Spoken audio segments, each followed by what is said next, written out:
Okay, welcome back, everybody. This is session number 19.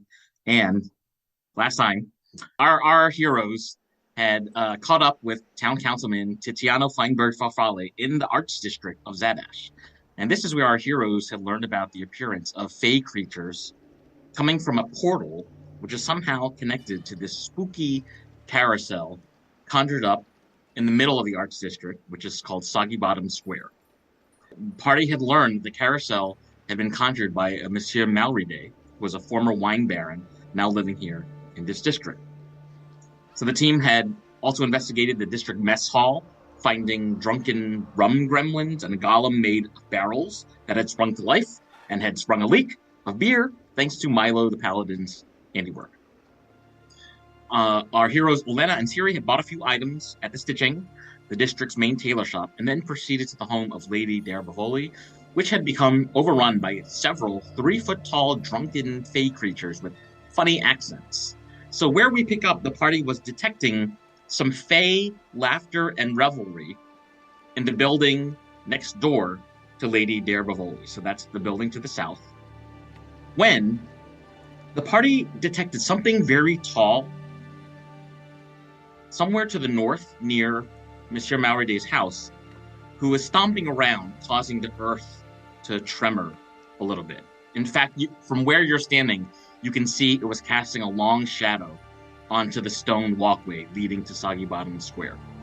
And whatever that very tall something was cursing at an empty bottle of wine that it had rolled on the ground and has kind of landed about 30 feet away from where Olena and Siri are standing. So it's now around 5 o'clock in the late afternoon. This is where we're going to pick up. Should we sneak up on this thing or something? That really tall thing over there? Yeah, I don't know. Does it seem like he's noticed us yet? Make an insight check, Olena. Oh, I don't have my dice out.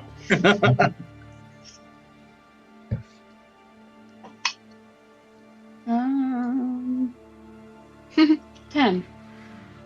Yeah. You would have to get a little bit closer to see if whatever this thing is has noticed you.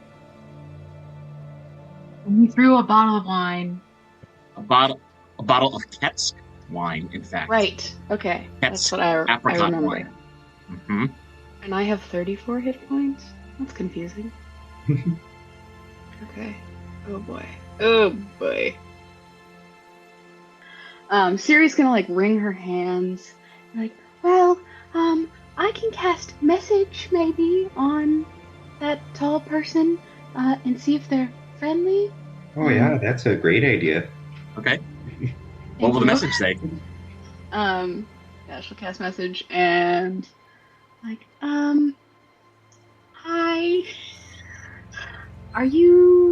You just threw a bottle of wine in our general direction. We're just killing some of these weird fantasy goblin guys. Do you maybe know where they came from, or what's going on here? Do you want to help us kill them? Really great. In response, Siri, all you hear is some awkward grunting. Oh.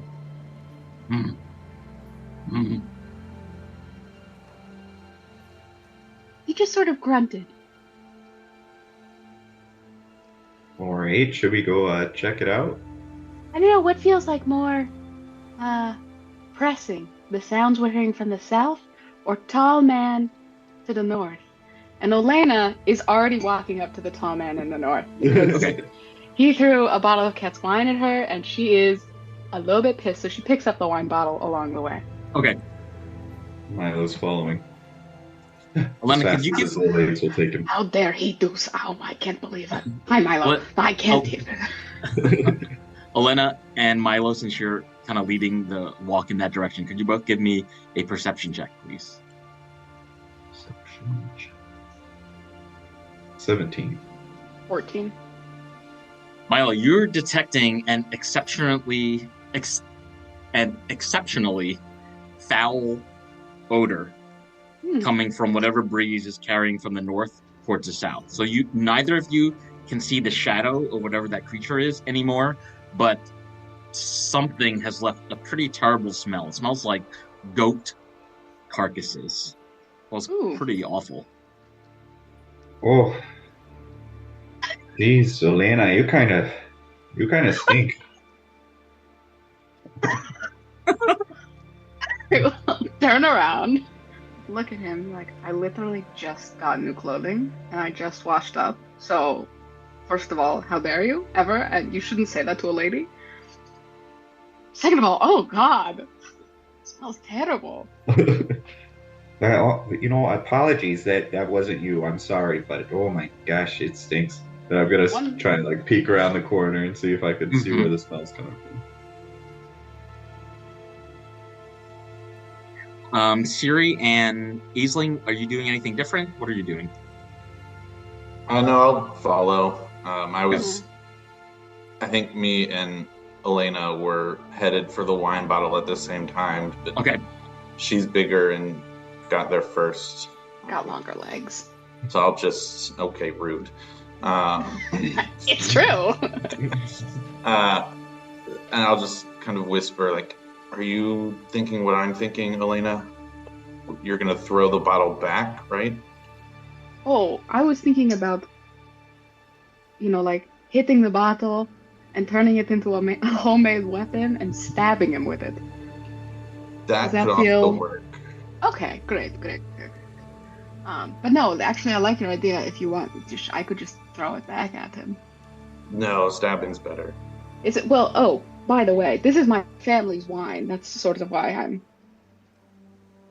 pissed. My last name is also Ketsk. I'm of the Ketsk family. Okay. We make the specific, I can't even remember what kind of wine it is in my notes. It smells like apricots. Are you familiar with this wine? Just like in general? Are you you're a fan of Zadaxtina or?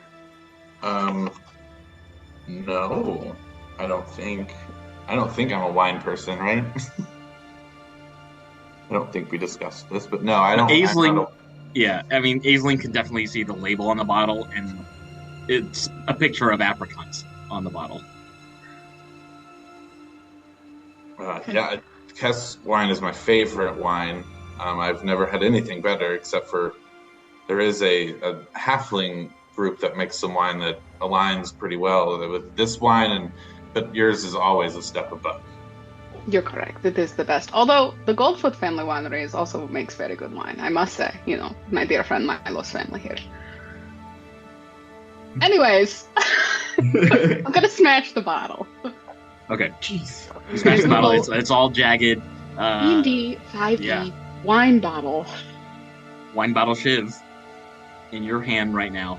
Milo, you were trying to detect something about the whereabouts of the creature. Could you also give me an additional perception check? 5. Coming from the north, you sense that it's all quiet, and you no longer can smell that foul odor anymore. All right. Well, the smell's gone, I suppose, so that's something. I guess you scared it away? Or maybe he, turned into the wind or something? Maybe. It could be the weapon. I think we've scared them. I am pretty intimidating, but not that intimidating. Well, should we go check out the building to the south since this thing's gone, or keep following this smelly thing around? Guys? Sorry, I'm still looking up a wine bottle weapon. I'm very invested in this now. I mean, I guess look down at it, back up. I mean, I guess we should go probably back to the south.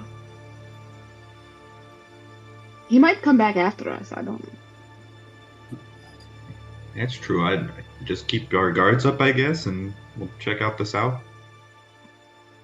Yeah. Can Siri, I make it like one go more? To the north and just go by yourself, and then we'll go to the south. That's a great idea. No, I'm okay. She's gonna sniff the air one last time to see if she can sense a direction. with her impeccable sense of smell. Siri, go ahead and give us a perception check, please. Right. 17. Siri detects a faint smell of a sweet smelling tobacco that she recognizes as the brand called Siga Sig Ah. And I know that we met somebody who smokes that, but you did. Kobayashi, isn't it? Yes, it is. And that you have a great memory, Patrick. very good, Patrick. That scent is moving in a southwesterly direction outside of Soggybottom Square. But Siri no longer detects that foul smell that Milo and Elena were confronted with just a moment ago. No, I'd rather not run into something before the joke off that could get me feeling really disgusting. So I say we go south, although sorry. Oh, I acted that out. I do. You guys remember Kobayashi? Yeah. No. Oh, yeah, he was before your time, Aisling. He kind of screwed us over, tried to steal from the orphanage, wouldn't help out the orphanage, and just kind of skedaddled out of here. I think I smell his tobacco somewhere cellarly again, so I don't know. Be on the lookout for him too. He's just sort of like a lanky guy. You know him when you see him. All right. Do you think he's connected to all this Skype stuff? Maybe. I mean, he was sketchy. Yeah. Was he part of the Faceless Men? I vaguely think so. Because did he give Yobi a card? I can't remember. Make an intelligence check if you like. I have to sneeze, but okay. Bless you. Oh man, I thought I muted.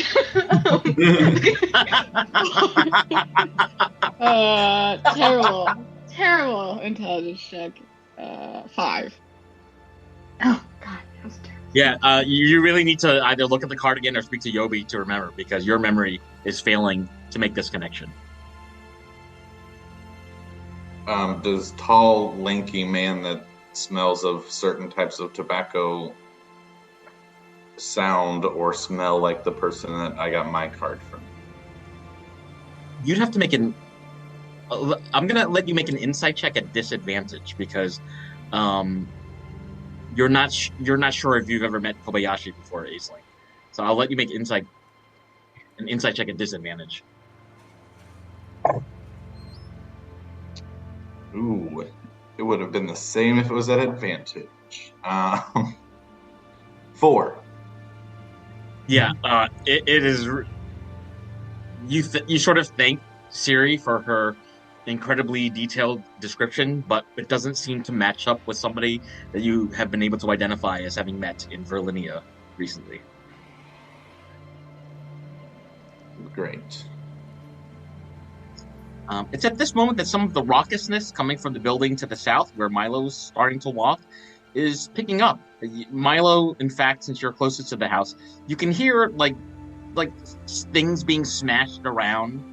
What sounds like glasses clinking, and lots of people just sort of giggling in mirth. Is there a window I could peek in to see? Yes, there would be a window over here.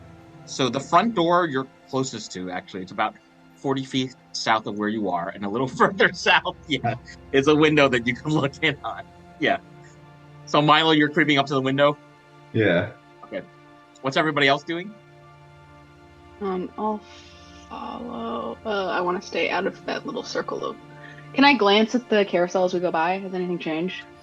Yes, you can.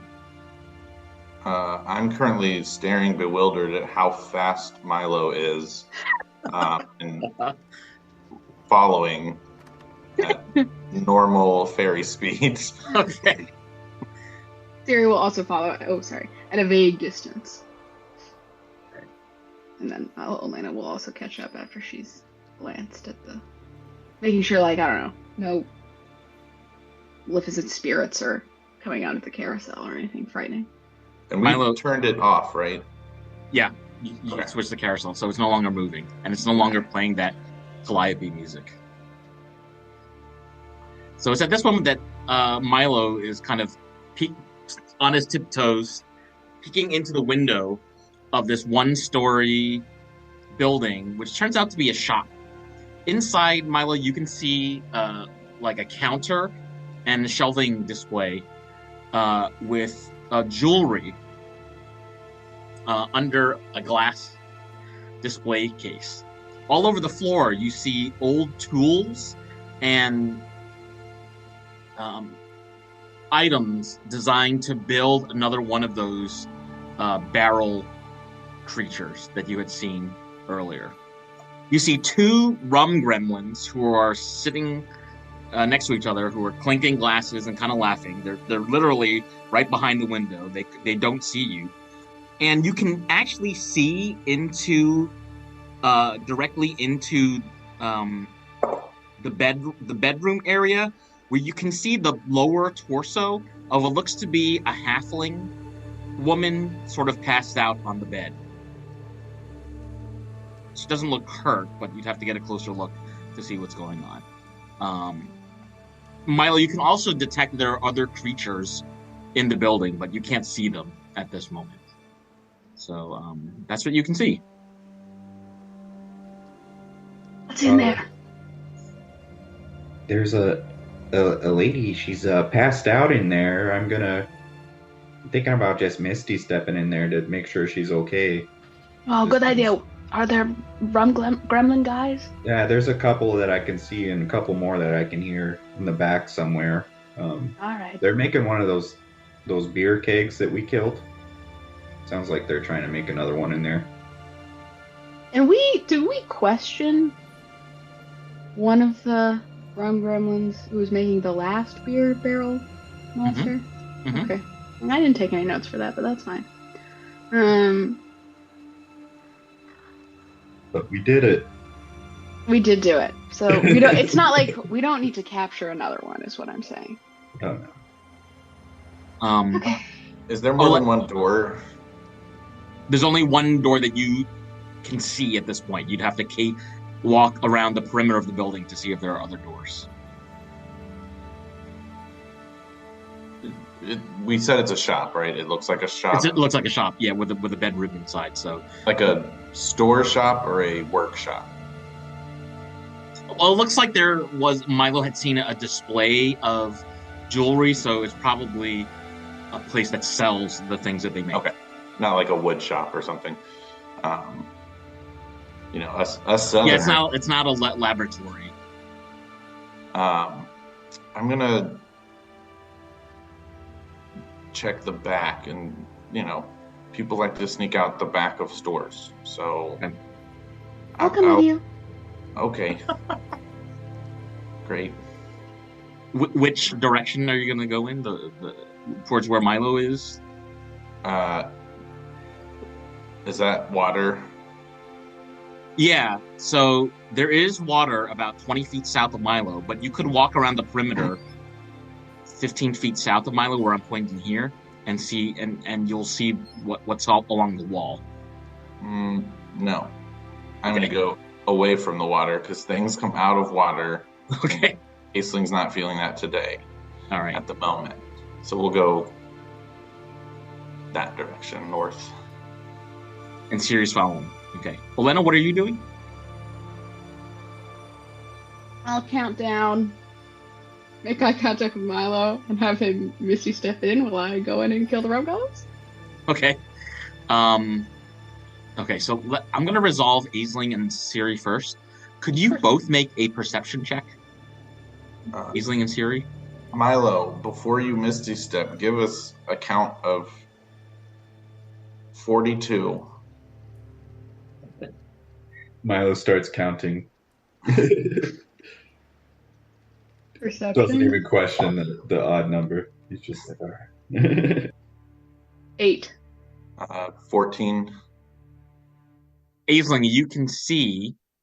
So Siri can't quite see this, but Aisling, you can see next to one of the windows, below one of the windows on the exterior of the building, is one of those barrel golems. It's not moving, and it's currently like prone on the ground, like with its back on the ground. So it looks like it's currently not active. But you hadn't noticed it before because it was kind of in the dark, covered by a little bit of shrubbery, which is outside this shop. In addition, there is that window that is fairly close to, and you would be able to look into the window to see what's going on inside the shop. Siri, do you see that? There's one of those things. What? Oh! I think it's sleeping. Does it look alive? Like, is it don't moving know. in any way? Should we touch it? No. I don't think so. Well, as she's saying no, I'm going to cast Thorn Whip. Solid. At it and Okay. see if it does anything, because I can do that from 30 feet away. Nice. Okay, so before we resolve that, could I ask you all to roll initiative just so I can keep track of who's doing what? Because I know Milo said he is going to do Misty Step, and Elena's going to bust in the door. So just to keep everything in order. 14 for me. 14? Okay. 21 for Elena. And 11 for Siri. And 16. So Elena actually goes first, but okay, so Elena goes first. However, did you want to wait and hold your action before and wait for Milo to Misty Step first? Or are you just going to bust into the door? No, I will hold for Milo. Okay.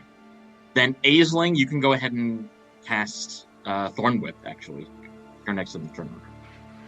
Okay. Siri, we have 7 rounds before he counts down from 42. We got a long time. Combat is wild. Just whipping this thing. Oh, God. So are you We're just gonna watching. you've created this long, like, vine covered whip. What are you doing with it? I'm attacking it. The barrel thing that's on the ground, you're attacking. Yes. Okay, make an attack roll. Melee spell attack. So it's considered melee. So is that advantage? Because you said it's prone. It is prone, yeah. So you would have advantage. Oh shit. That's a 20, a natural 20. Okay. So 26. 26 total or 26 points of damage? 26 total. Okay, you can roll for damage because that hits.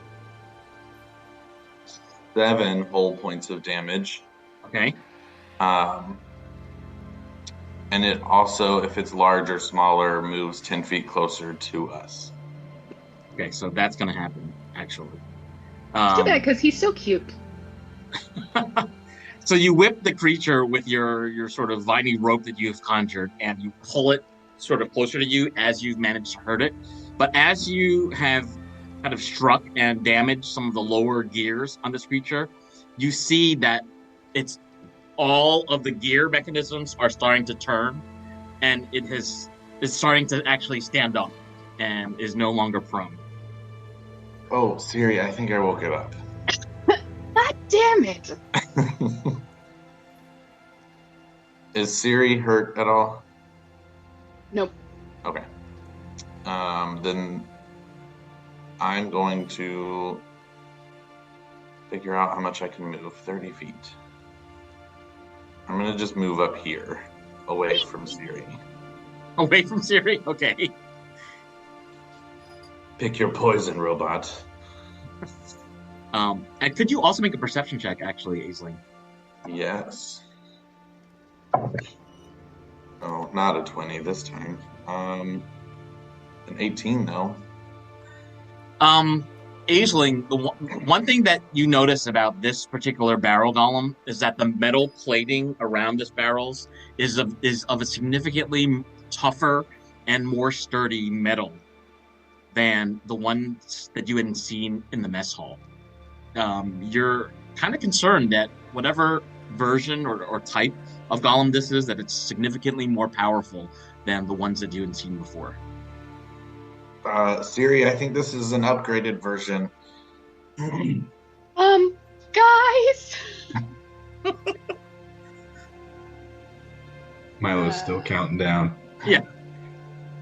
All right. Is that the end of your turn, Aisling? Yes, and I don't know if it makes a difference, but that was piercing damage. Piercing damage? Okay, So that does make a difference.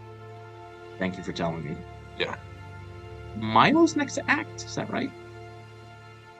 Yeah, I think so. Yeah. Milo. Well, the golem is actually next to act. Oh, that's right. The golem is Did you next roll 14 or a 19? I rolled a 14. Oh, I misheard you. Never mind. The golem is kind of whirring to life, and as it fully stands up, the beer inside it is sloshing around, and you can see that a lot of it is just spilling onto the stone walkway on the outside of this building. Its head kind of robotically turns to look right at you, Aisling, and let me see how much movement it has left. Oh, 0. That's unfortunate. I hate that. No, it still can move one space closer, so it's going to do that. And it is going to attack you.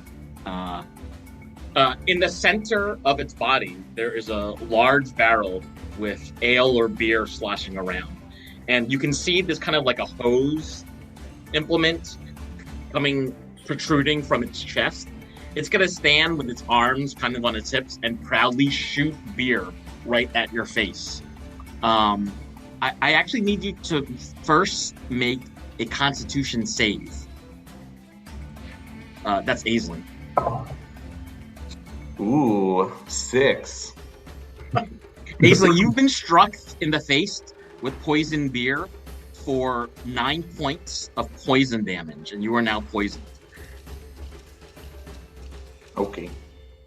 Its mouth is made of like a metal strip and wooden slats, and it's somehow Aisling, it looks like it's kind of grinning at you as the beer stops flowing from the tap in its chest, and that's going to be the end of its turn.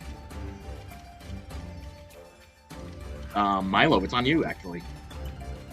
I'm just gonna sprint. Okay. So that's 25, and then use my action to sprint some more. Milo is Go running there. right towards the golem. Okay, And that's my turn. it's your turn. Okay, Siri, you're next to act. Milo, how close are you from 20 feet, 15 feet from you, and 10 feet from the golem. point of your choice within range? Okay. I saw my own spit like 5 minutes ago, and I'm simply paying for it. Siri is gonna cast a spell centered on. I have terrible trouble with this little bitch. Okay, there we go. Everything's fine. Right here. She's gonna cast Shatter. So the golem needs to make a saving throw, a Constitution saving throw. Possibly at disadvantage. Because he's Yeah, depending on what he's made of. No, I think Shatter has disadvantage if they're made of certain materials. Oh my god, you're so right! Thank you, Cody. A creature made of inorganic material, such as stone, crystal, or metal, has disadvantage on the saving throw. no, it's made of metal. Oh, okay. So I thought of that conceptually, but not actually. I didn't actually read the spell.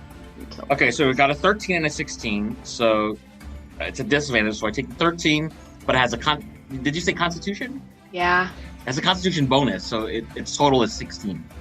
Damn it! Right. It was a 15 save, so. Never mind. It puts its hands on its hips and moves its head directly towards you, Siri, and its wooden mouth turns into a smile. Ah! It still takes damage. I once again It takes half can't as see. much on a successful, so... Oh, good. And I casted at 3rd level, so. Oh, boy. Oh. 6, 7, 9. Oh, not great. It takes 5 total. Okay. 10 total, 5 halved. At the end of your turn, Siri. Yeah, she's gonna back up a little bit. Okay. It's at this moment that the front door of the building swings open, and you see this short little creature with pale green skin, and he shouts at you, Olena. Hey, what's making all that noise out there? I said me, bitch. And he looks at this point. You're like almost twice his height. That's what you say.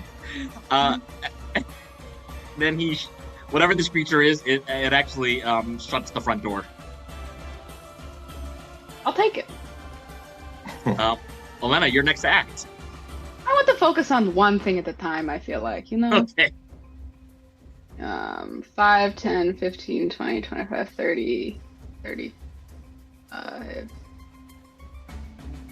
Boy, how much movement do I have? Oh, 40. Oh, good. I'm right there.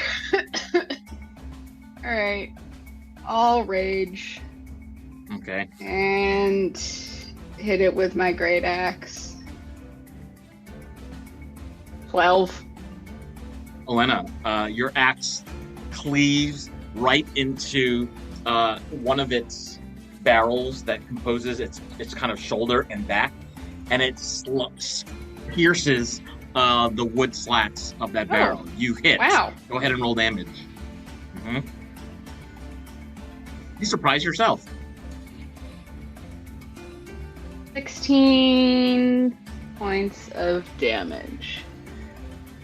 Oh, 16, 17, 18. Oh, okay, so yeah, that too. Okay, wait, sorry. Everything's a mess. 18 points of Gotcha. whatever that is, slashing. Slashing damage. And it has to make a dexterity saving throw. And a dexterity save. Of 13. Let's see. Total is 7. Oh, okay, so it takes 2 points of lightning damage. It then turns its body and face to look at you, and instead its grin that was a smile looking at Siri now turns into a sad frown. Okay, that's my turn. Aisling, you're up next. What would you like to do? Okay. I'm going to just be disgusted that I'm poisoned.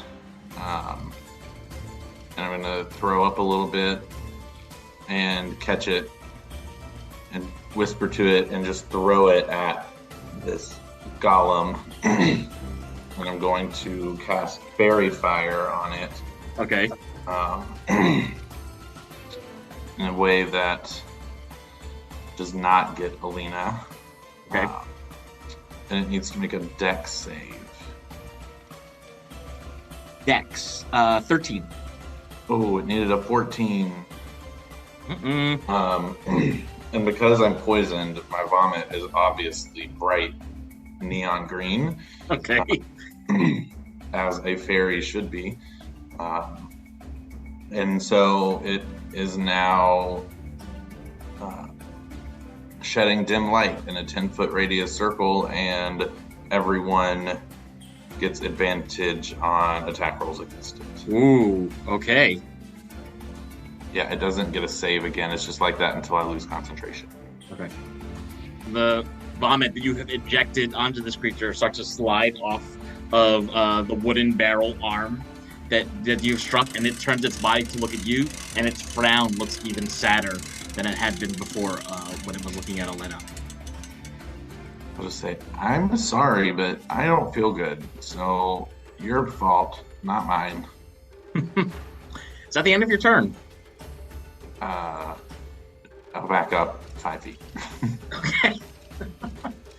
All right, so Elena actually hit it on her past turn. It's going to swing its body around and try to slam into Elena with its body. Oh no, that is an 11. I think that's going to miss. So yeah, I Matrix duck out of the way. Right. It's impressive. Some of the ale kind of sloshes out of it. And Elena, I need you to... Nope. That might have to be the end of it. Oh, it can move. Okay.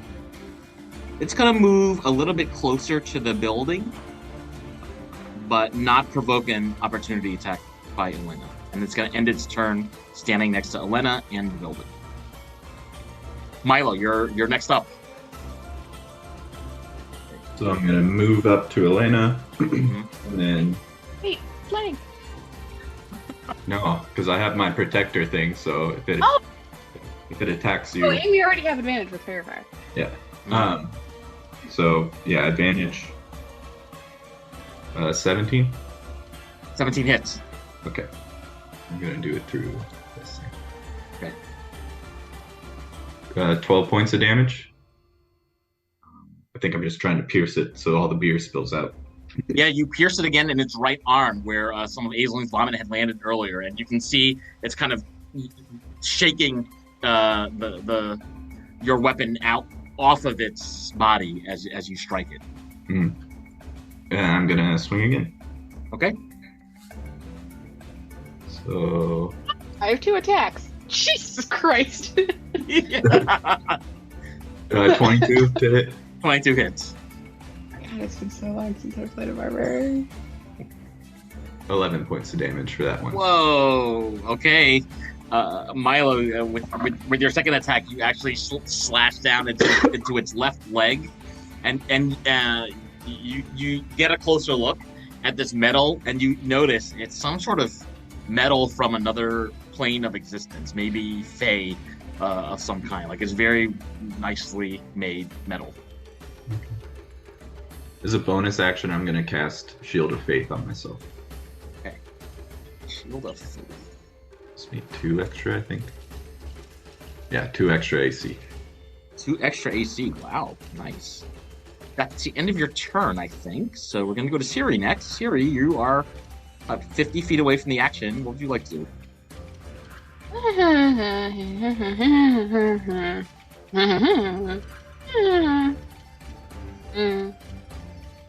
Alright, she's just gonna cast Vicious Mockery at it. Okay, go for it. You look like you could use a polish. Wisdom save 15. Oh, 15. Meets. Okay. I actually shit. had 17, but he has to subtract 2, so it's 15. Oh, that would be fun. Okay. Then she will. That's it. Okay. She's not engaging with this thing. Move a little bit forward. Okay. Siri, you move a little bit closer, and at this moment, you can see the front door opens. And there's a short little creature there, kind of looking at you, and it's the same creature that Elena had seen earlier. And it looks at you, and it shouts at you, and says, hey, you, you got any more ale? No. Okay. And it shuts the door. Guys, just FYI, there's like a green little goblin thing that keeps coming to the door. I don't know if we want to do something about that, or just keep your eye out. Elena, your next act, you're standing next to this very tall golem that has been smashed at and sliced by yourself and your colleague Milo. And they will be slashed again. I attack! Okay, that was these 2 and these 2. Math is so hard. 19 to hit. 19 hits. Did you do advantage? Yeah. Nice. I responded like that. Yeah. Yeah. 8 points of damage on the first. Okay. You're gonna attack it a second time? Sure. I mean, you don't have to if you don't want to. Sure, I guess. I'm going to. 19 plus 7. That hits. Yee. 16 points of damage. 16. Okay. Needs to make a dexterity saving throw. That is a 5 on the dexterity. 6 points of lightning damage. 6. Mm-hmm. And once per turn, when I hit a creature with an attack that deals slashing damage, I can reduce its speed by 10 feet until the start of my next turn. So I reduce its speed by 10 feet until the start of my next turn. Okay, so it has fairy fire and reduced speed. Okay. It turns its body to look at you. It does not put its hand on its hips. Instead, it raises its arms, which are these kind of barrels sloshing around with liquid. And now its face is turned into a scowl. And you can see its wooden teeth are like very widely set apart. It looks like it's about to smash you, but Aisling is actually next to act. I am going to run over, and as I'm running, instead of my fingers kind of clawing out, this time my teeth will, and they're just dripping black goo, and it looks disgusting, and I'm going to try to bite it. Okay. Go for it. I'm going to probably not bite it. An 8. Yeah, you try to bite into its arm, but it whips its arm out of your grasp, and you don't make any contact. Uh-oh. And I'm still poisoned, yeah? Yeah. Okay. I guess he hasn't really done a lot of damage to you all, has he? So, that's it. Okay, so it's surrounded by 3 of you now. It is going to shoot. You can all hear like the gears turning inside its torso, and it now aims to shoot beer that is aimed at both Milo and Olena. So this jet of ale comes speeding out, splashing into your faces. I need both of you to make a Constitution save. It's poison, right? Yeah. Okay, so Oh! Natural 1. After 1, okay. 18. 18. So Milo, you're safe, but Olena, you take 9 points of poison damage, and you're now poisoned. So you have disadvantage on the attack roll. Oh, don't drink it. It's not good. Oh, this is terrible. It's not good. It's drunk. All right. So I'm actually going to put a green dot for the 2 people that are poisoned. I'll remember. Take this red one off. Okay. It can't move because it'll trigger an attack. So that's the end. That's the end of its turn. Milo, you're covered in beer, but you're not poisoned. What would you like to do, Milo? Kind of just get it out of my eyes, and then I'll swing again. Yeah, go for it. With advantage still. Yes. Ooh, natural 20. That's going to be a hit. Critical hit. Okay. Alright, and then I'm going to pump a 2nd level smite into this as well. Oh boy. Okay. Okay, so for the regular weapon damage, 22 points of damage for... 22? Oh my goodness. Yeah. Okay. And then for the smite attack, 8 plus 1 more, 4, it's 12, so 24 extra smite. Oh my goodness. Okay, Milo, you as you slash into this creature with your weapon, you managed to hit it so hard that you sliced off some of the fingers on its right arm, and they are now leaking this like oily black substance. Okay. It's gross. And then I'll hit him again. Okay. 19 plus 7 is... That hits. Okay. 6 points of damage for that. 6 points of damage. Okay. Then I'll just kind of lift up my shield, and that's my turn. Okay. So it's like leaking all this fluid. It looks really hurt. Its face has turned into a very sad grimace. We're now going to go to Siri. Siri, what would you like to do? It's weird to have one character but you're playing heal the other character you're playing, but Siri's gonna cast Healing Word on Elena.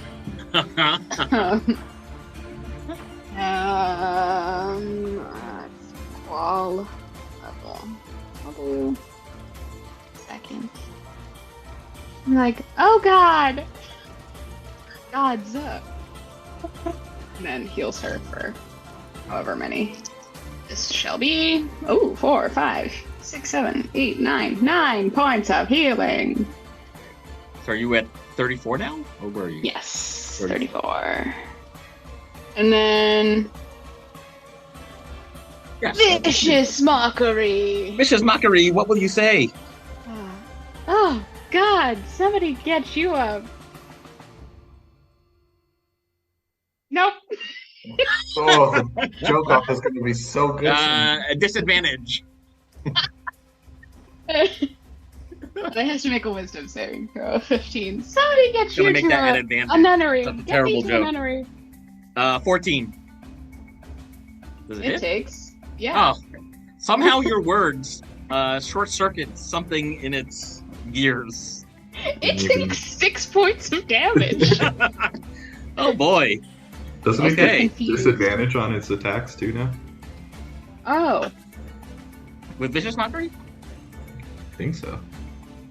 Psychic damage. Yeah, next attack roll has disadvantage. Next attack roll has disadvantage. So it's currently reduced speed. You have advantage against it, and it has disadvantage on its next attack roll. Okay. Exactly. That is Siri's turn. Siri, before your turn is over, once again, the front door opens. And you see this kind of short creature waving at you. And it says to you, Siri, hey, hey, sir.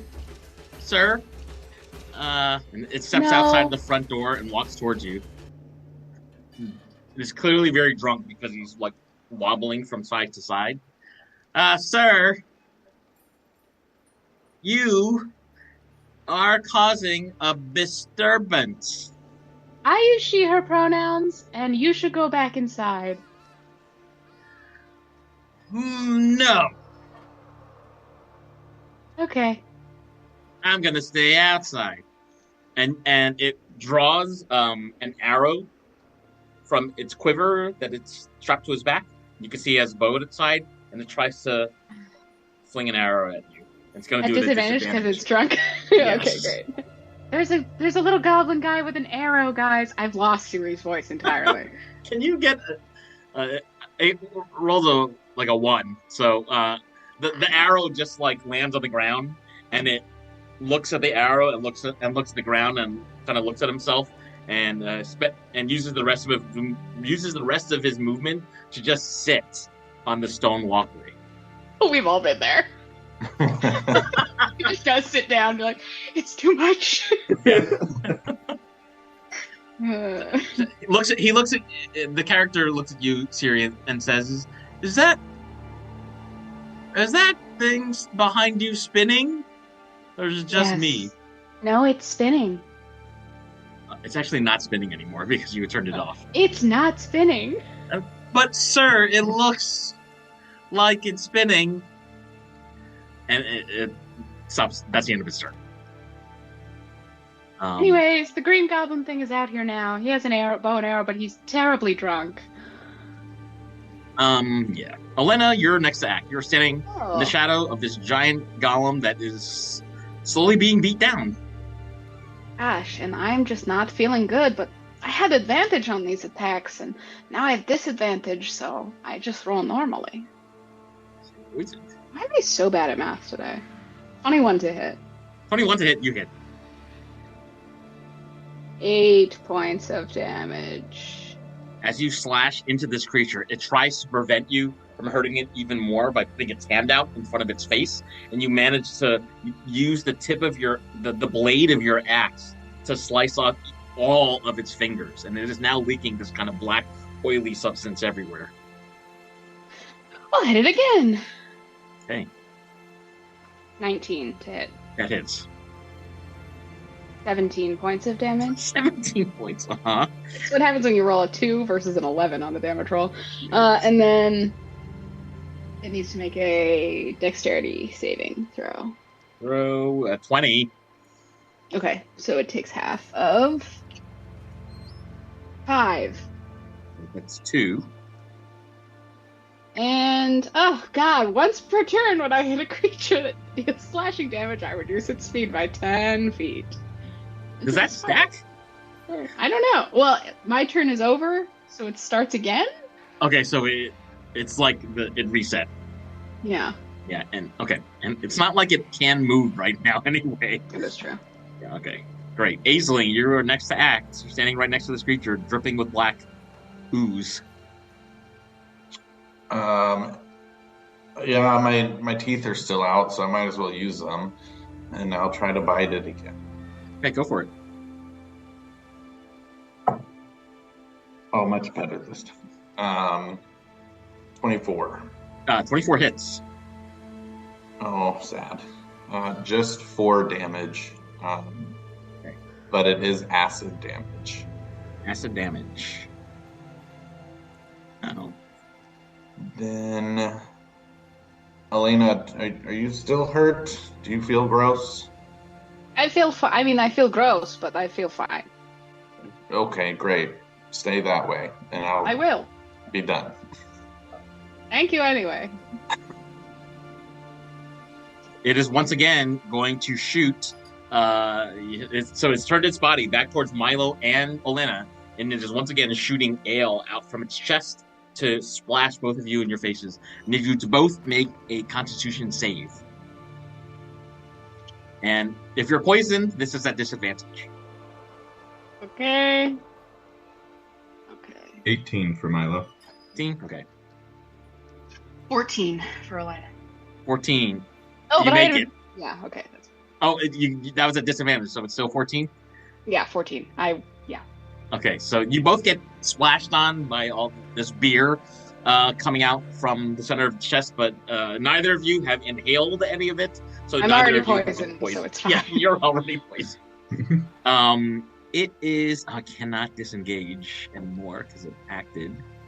So it is going to... Okay, that's the end of its turn. We're going to turn to Milo next. Milo, what would you like to do? Gonna keep hacking at it. Okay, go for it. 22. Milo, it hits. You slam right into its right hand, where both you and Elena had sliced off all of its fingers, and your attack is so strong it lops off the entire lower arm of Barrels. Okay, I did 5 points of damage. Okay, Swing again. go for it. 22 again. That hits. 7 and 1. Somehow 5. 7 and 4. Oh, 11 points of 5. damage.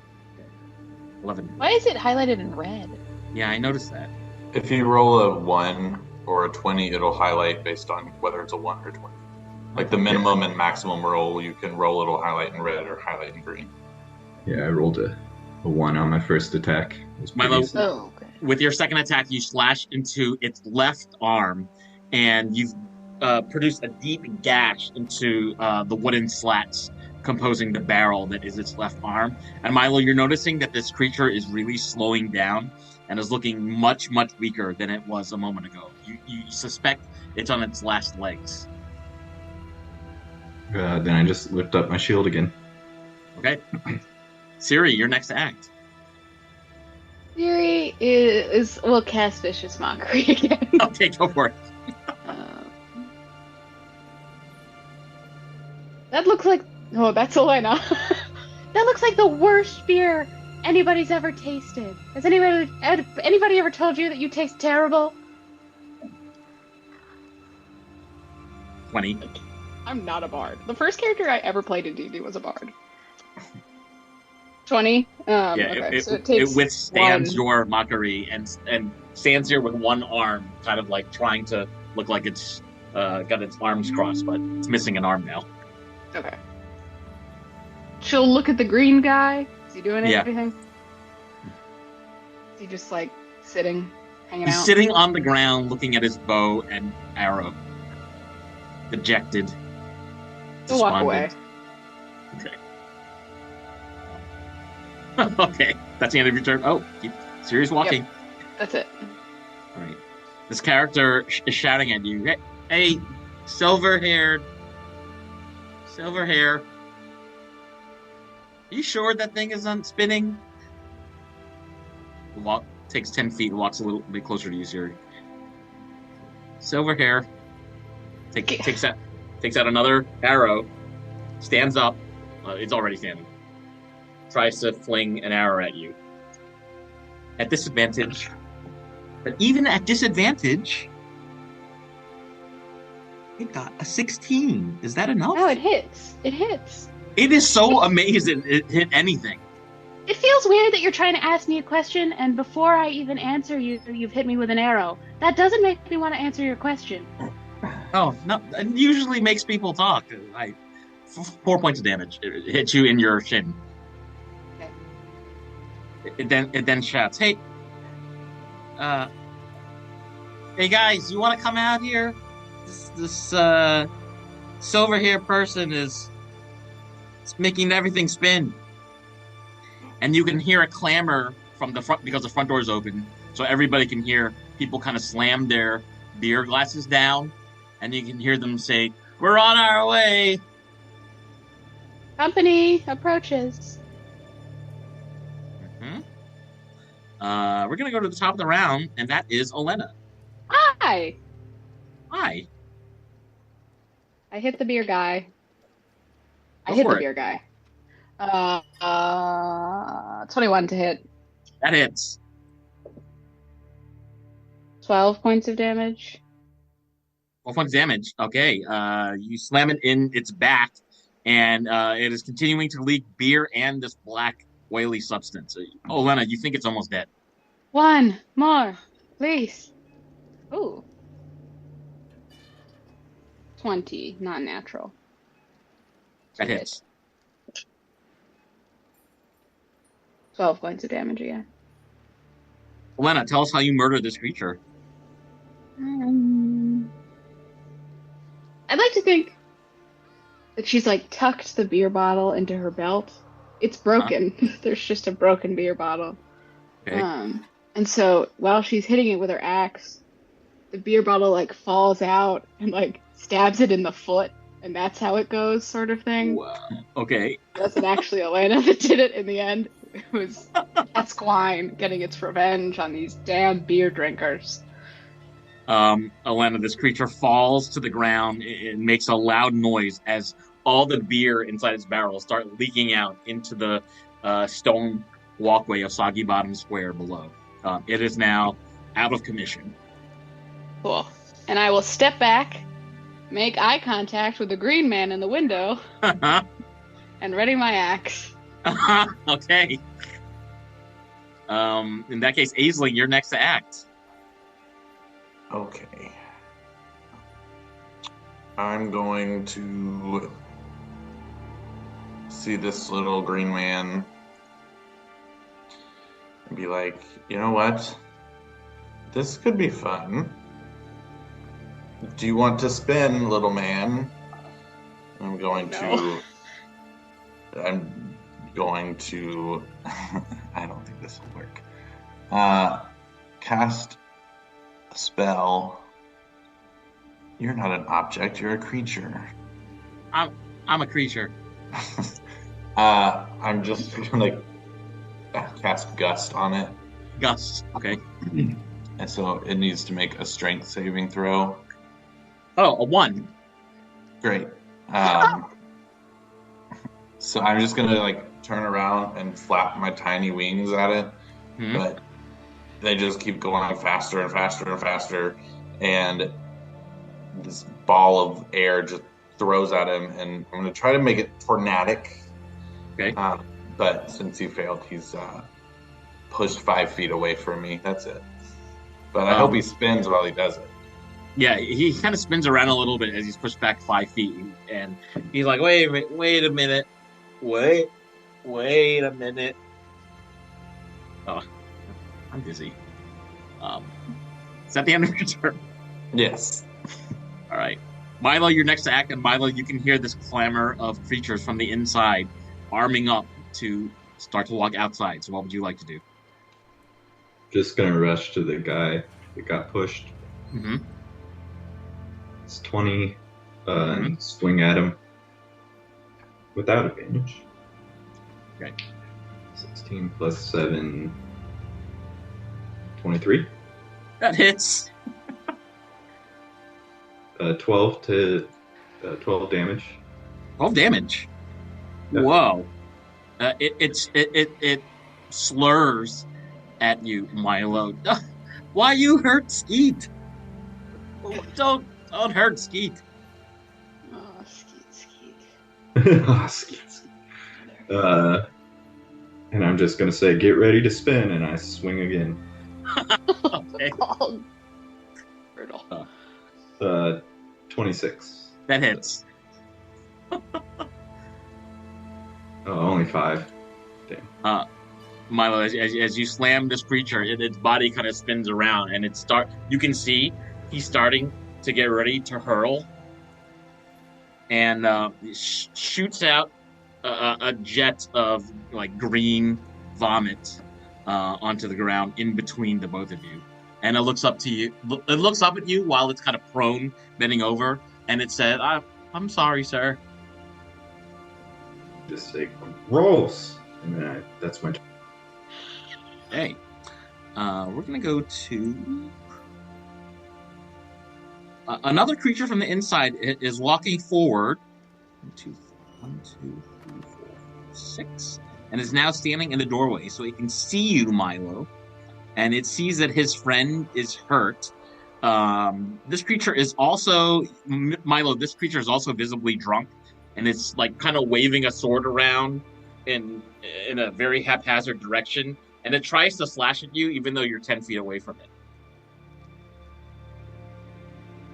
And of course, he misses. He says, "Hey," it's shouting at you, Milo. Wait, where did you go? That's the end of its turn. Should we be fighting these drunk things? It feels Siri. like we're taking advantage of them. Siri, it's your turn.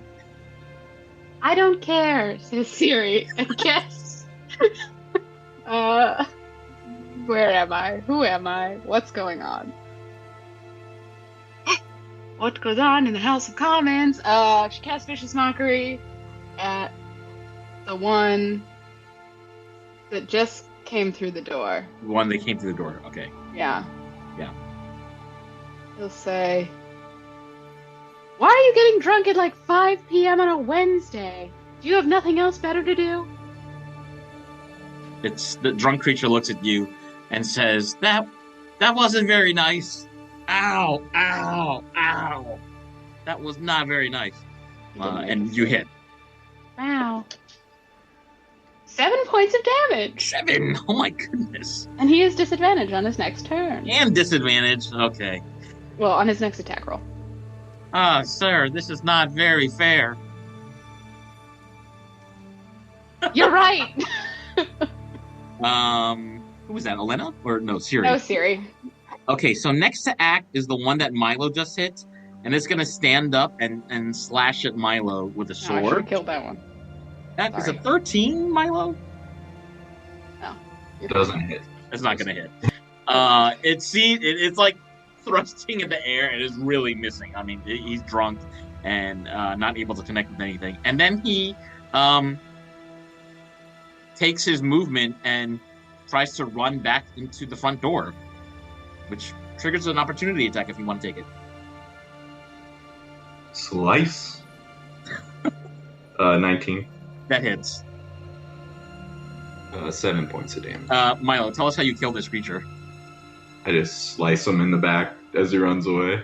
and turn to his buddy. The buddy that was in the doorway says, "Skeet, no." Skeet. The creature in the doorway yells at his friends, "They got Skeet! They got Skeet, y'all! We gotta get out of here." Okay, next to act is this creature that's on the inside. It is going to move forward to the window and try to smash the window from the inside. It is not successful, and you can hear it say, "Hey, I tried to get out through the side door, and it didn't work." Can somebody help? It's gonna end its turn right there. And last to act is another one of the creatures that's on the inside.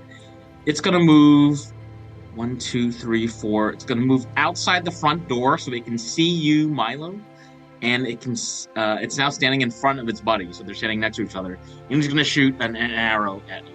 It's aiming it at your face. At Milo? At Milo. Milo, that's a Probably 12. Disadvantage, because, yeah. He has disadvantage? Because he's so close. Oh, no, He's he's shooting. 10 feet. He's 10 feet away from Milo. Oh, It's this okay. guy. Yeah, it still misses. That's the end of its turn. Back to Olena. Hello. 1, 2, 3, 4, 5. No. Hello. It's shouting at you. What? Don't do to Skeet. Don't do to me what you did to Skeet. I'm just gonna like golf swing at it. Okay. I'm still poisoned? Yes, you are actually. 9. A 9 to hit. Mhm. That misses. Because I'm rolling a disadvantage, right? No, its armor is powerful enough. It backs up out of your way drunkenly, and you don't strike it. Then I will try again. 18. That hits. 18 points of damage. 18 points of damage. Olena, tell us how you murder this guy in one shot. Yeah, I golf swing and then I miss, and then I'm like, oh god, fix your stance, and then I golf swing again and I hit. Oh, I like to imagine that his body ends up like here. Yeah. Because he just goes a little. For flavor. Yeah. Yeah. You swung at Great, it so thank hard, you. the body flew up in the air and landed in a pile 10 feet away as guts shoot out from it before it lands on the ground. I've never played golf before, so I have no idea how this works. Okay, and then bonus action. This guy needs to make a dexterity saving throw. 3. My God, insane. He takes 5 points of lightning damage. No. It shouts at you, "No, don't do to Zab what you did to Skeet and what you did to Lur. No." Right, I'm not figuring out the pop culture reference that this is yet. I'm going to kill you. Oh. Lady, we're just here to drink. Why couldn't you leave us in peace? You've literally shot arrows at all of my. Well, Aisling, Yes. has she shot at you? Yes, No. very poorly. Very poorly. Yes, but Might the I add. intention was there. The intention was there. But the impact was not. None of you are bleeding. Well, it's too bad for you that I just can't miss.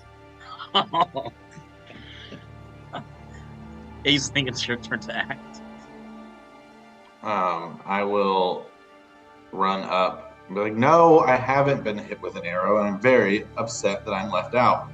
And I'll look at the little door goblin and say, "Come and play, please."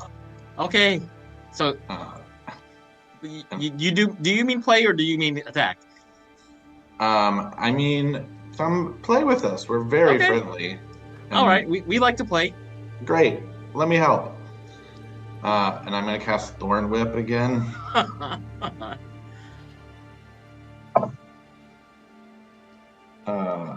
Ooh, not bad. 22, even at disadvantage. That hits. So it will do 1 whole point of damage. Ouch! But then it moves 10 feet closer to me. Oh.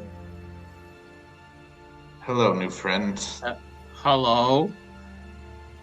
Never been surrounded by so many tall, good-looking people before. I'm pretty sure I'm shorter than you. Oh, he looks at you and says, "Actually, we're about the same height, but this one over here," points at Elena, "is huge." Well, Don't say that to a lady. Oh, whispers at Aisling. She's huge. I mean, you're not wrong. You know sizes. That's very good of you. Yeah. These thorns kind of hurt though. Can you stop whipping me? I don't deserve it. No. Maybe. I don't know. I might bite you next time. Okay, this is getting weird, but Milo, it's your turn to act. Just gonna step over Yeah, the dead body. the dead body, yep, Uh-huh. and swing away. Oh no, don't hit Zab. Don't do to Zab what you did to Skeet. 25. Oh, that hurts. That hits. 11. I'm dead. And it drops all of its weapons and falls to the ground. Tell us how you murder this creature, Milo. Kind of just like stab it right in the face. You jaggedly stab it in the face, and it gushes blood out of its face and falls onto the ground dead in front of you, Elena, and Aisling. You still have movement, Milo? Yeah, I do. I'm gonna look into the house and see if I see anything. Yeah, I mean, you can see that there's one creature left, and it's standing by this window and some barrels, and it's trying to get out. Oh, okay. It definitely sees you, and it's kind of like it's quivering. He's quivering, and he's saying, "Please, sir, don't hurt me." 20, 25. We could just let him run away. Milo. Oh, all right. He's on the roll. Never mind. You're not. I hope you're not the alcohol police, because we've been drinking today, officer. Your friends are dead. Southern. Please don't do to Pump what you did to all his friends. Yeah, Milo's just sitting there. He's just gonna look at everyone else and see what they want to do with this guy. Milo, you're very close to the entrance to the bedroom, and you can hear this halfling like snoring, half sleeping on a bed inside the next room. Siri, it's now your turn to act. So, killed everything so far. What would you like to do? Siri runs forward towards the front door. Yeah, that's as far as she can go right here. But where's she right here? 5, 10, 15, 20, 25, 30. Oh, great. Oh, Siri, you didn't have to run. I could have pulled you over. Oh, no worries. Here, lesser restoration. Ooh. You are no longer poisoned, Aisling. Oh, hey. I throw up one more time just for fun. Yeah, I gotta let it out. Get it out of you. She pats you on the back. Well, it's not glowing anymore. Hold your hair back. That the end of your turn, Siri? Yeah, it's the end of her turn. All right, this character that's inside the house is going to try to smash the window again. It's not successful. It's like kind of cracking, wrapping and trying to crack the glass, and it's unsuccessful. It's gonna, it sees Milo, and it's gonna say, no, officer, we're just trying to have a little fun. There's no disturbance happening here. There's nothing to see. You can go home now, officer. Milo's just looking at everyone else to see what they want to do still. Yeah, I don't know. There's one more in there, guys. It feels like he hasn't attacked us yet, so it feels a little... Yeah, we can let him go. For now, obviously. I mean, if he tries to attack us, then... Should we see what he knows? Sure. All right. Hey, guy. Yeah. 5, 15, 20, 25, 30, 35, 40. What the hell was that? Boom. Faster than lightning. Hey, bitch. Hey, are you the backup? Are you the reinforcements? I'm the bad cop. Can I just pick him up? Yeah. He's not even resisting. He's letting you pick him up. It's like a wrestling move. I just hold him like a toddler Like a in front toddler. of me, and Okay, I turn it's back wriggling around. Its arms Yeah. and legs are wriggling. Why the fuck are you guys in this lady's house? We just we just thought it would be the best place to start our beer factory. Yeah, what is with these golem guys? You know, our friend opened up this portal from our world to your world, and we just want to make beer, y'all. Well, but that's right. Somebody. Okay. Could you maybe go home? Only when we have ensorcelled all the minds of enough people in this city you call the city, and they produce enough beer for us to bring back to our home. You guys have an obsession with beer? Oh, yes, we do. And some of your beer is the best. You have this Yeah. funny black substance that you can mix with the beer, and it makes the beer ultra turbo delicious.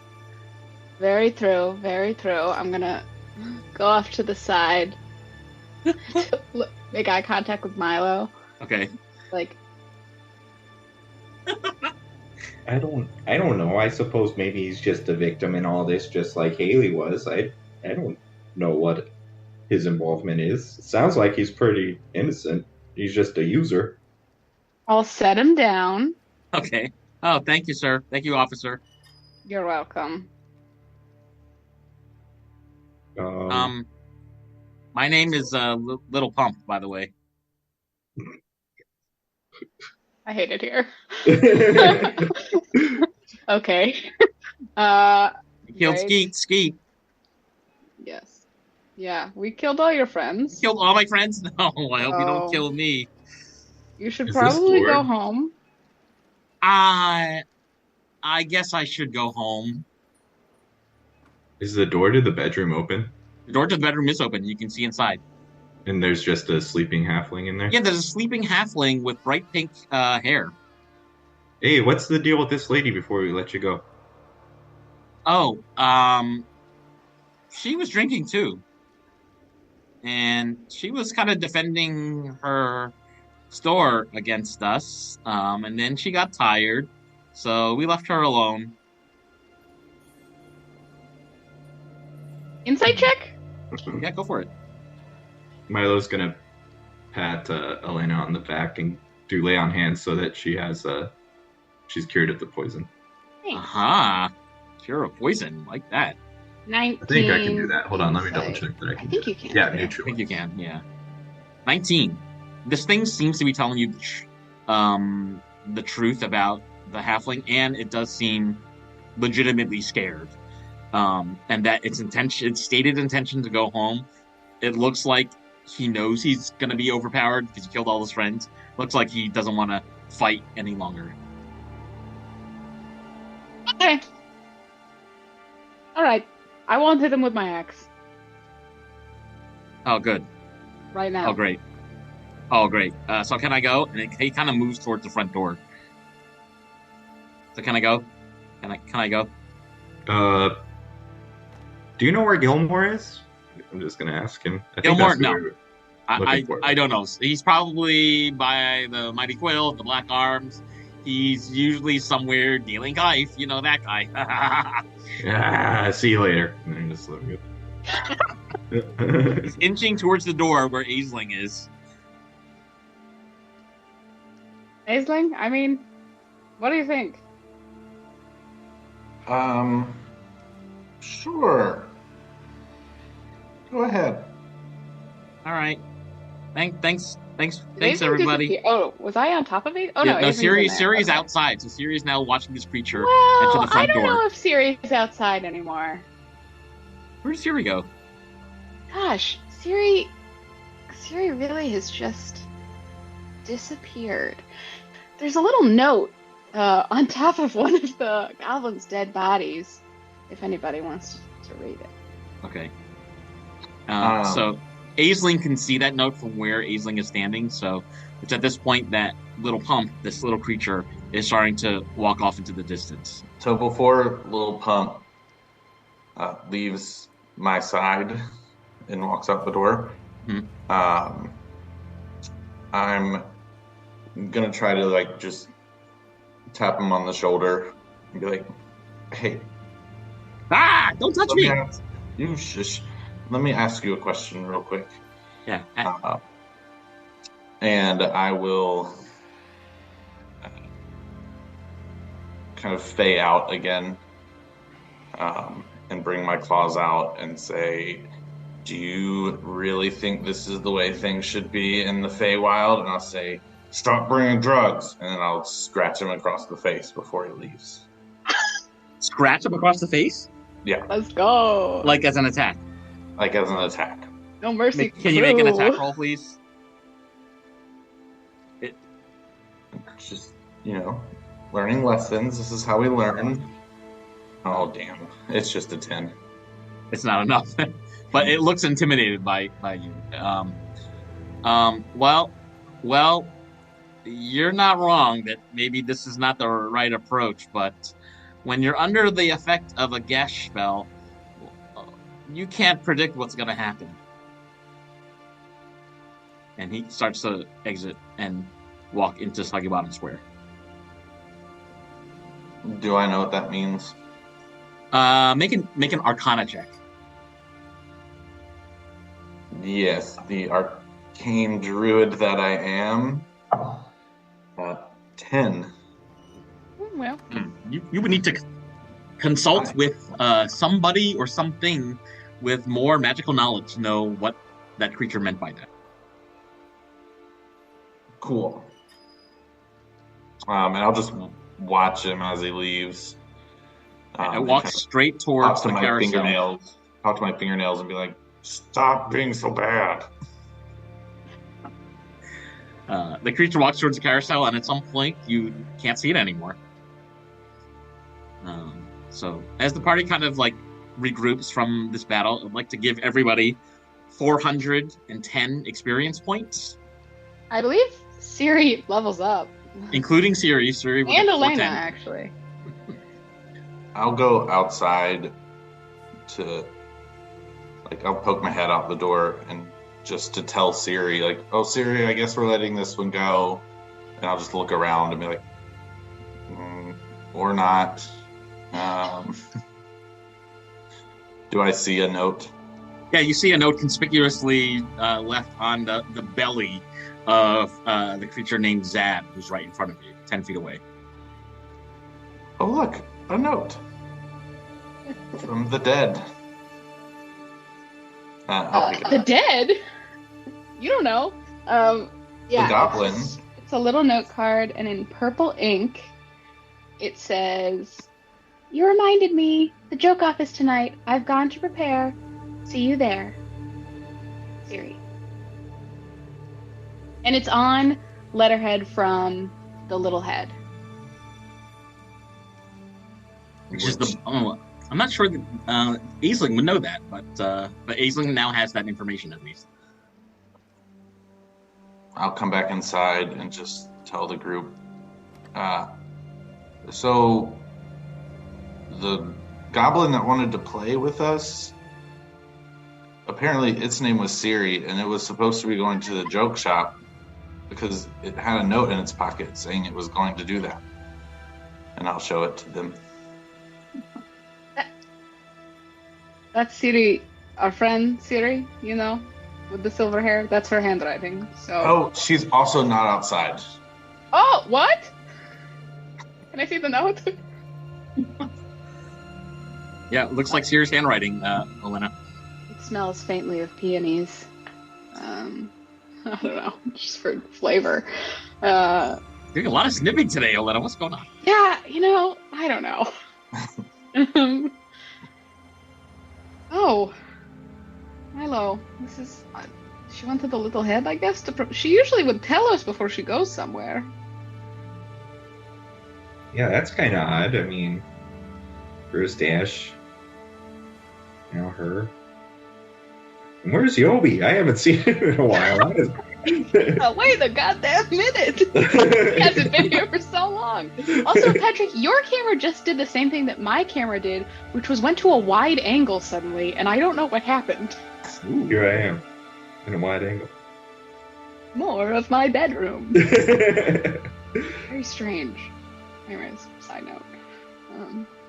Yeah, okay, well, I guess we'll meet her at the Joke-Off later? Yeah, I suppose. I mean, just take off like that and then right after a battle, that's kind of... Right, we still have things to do, so that's a little confusing. As if I didn't just make this decision myself. I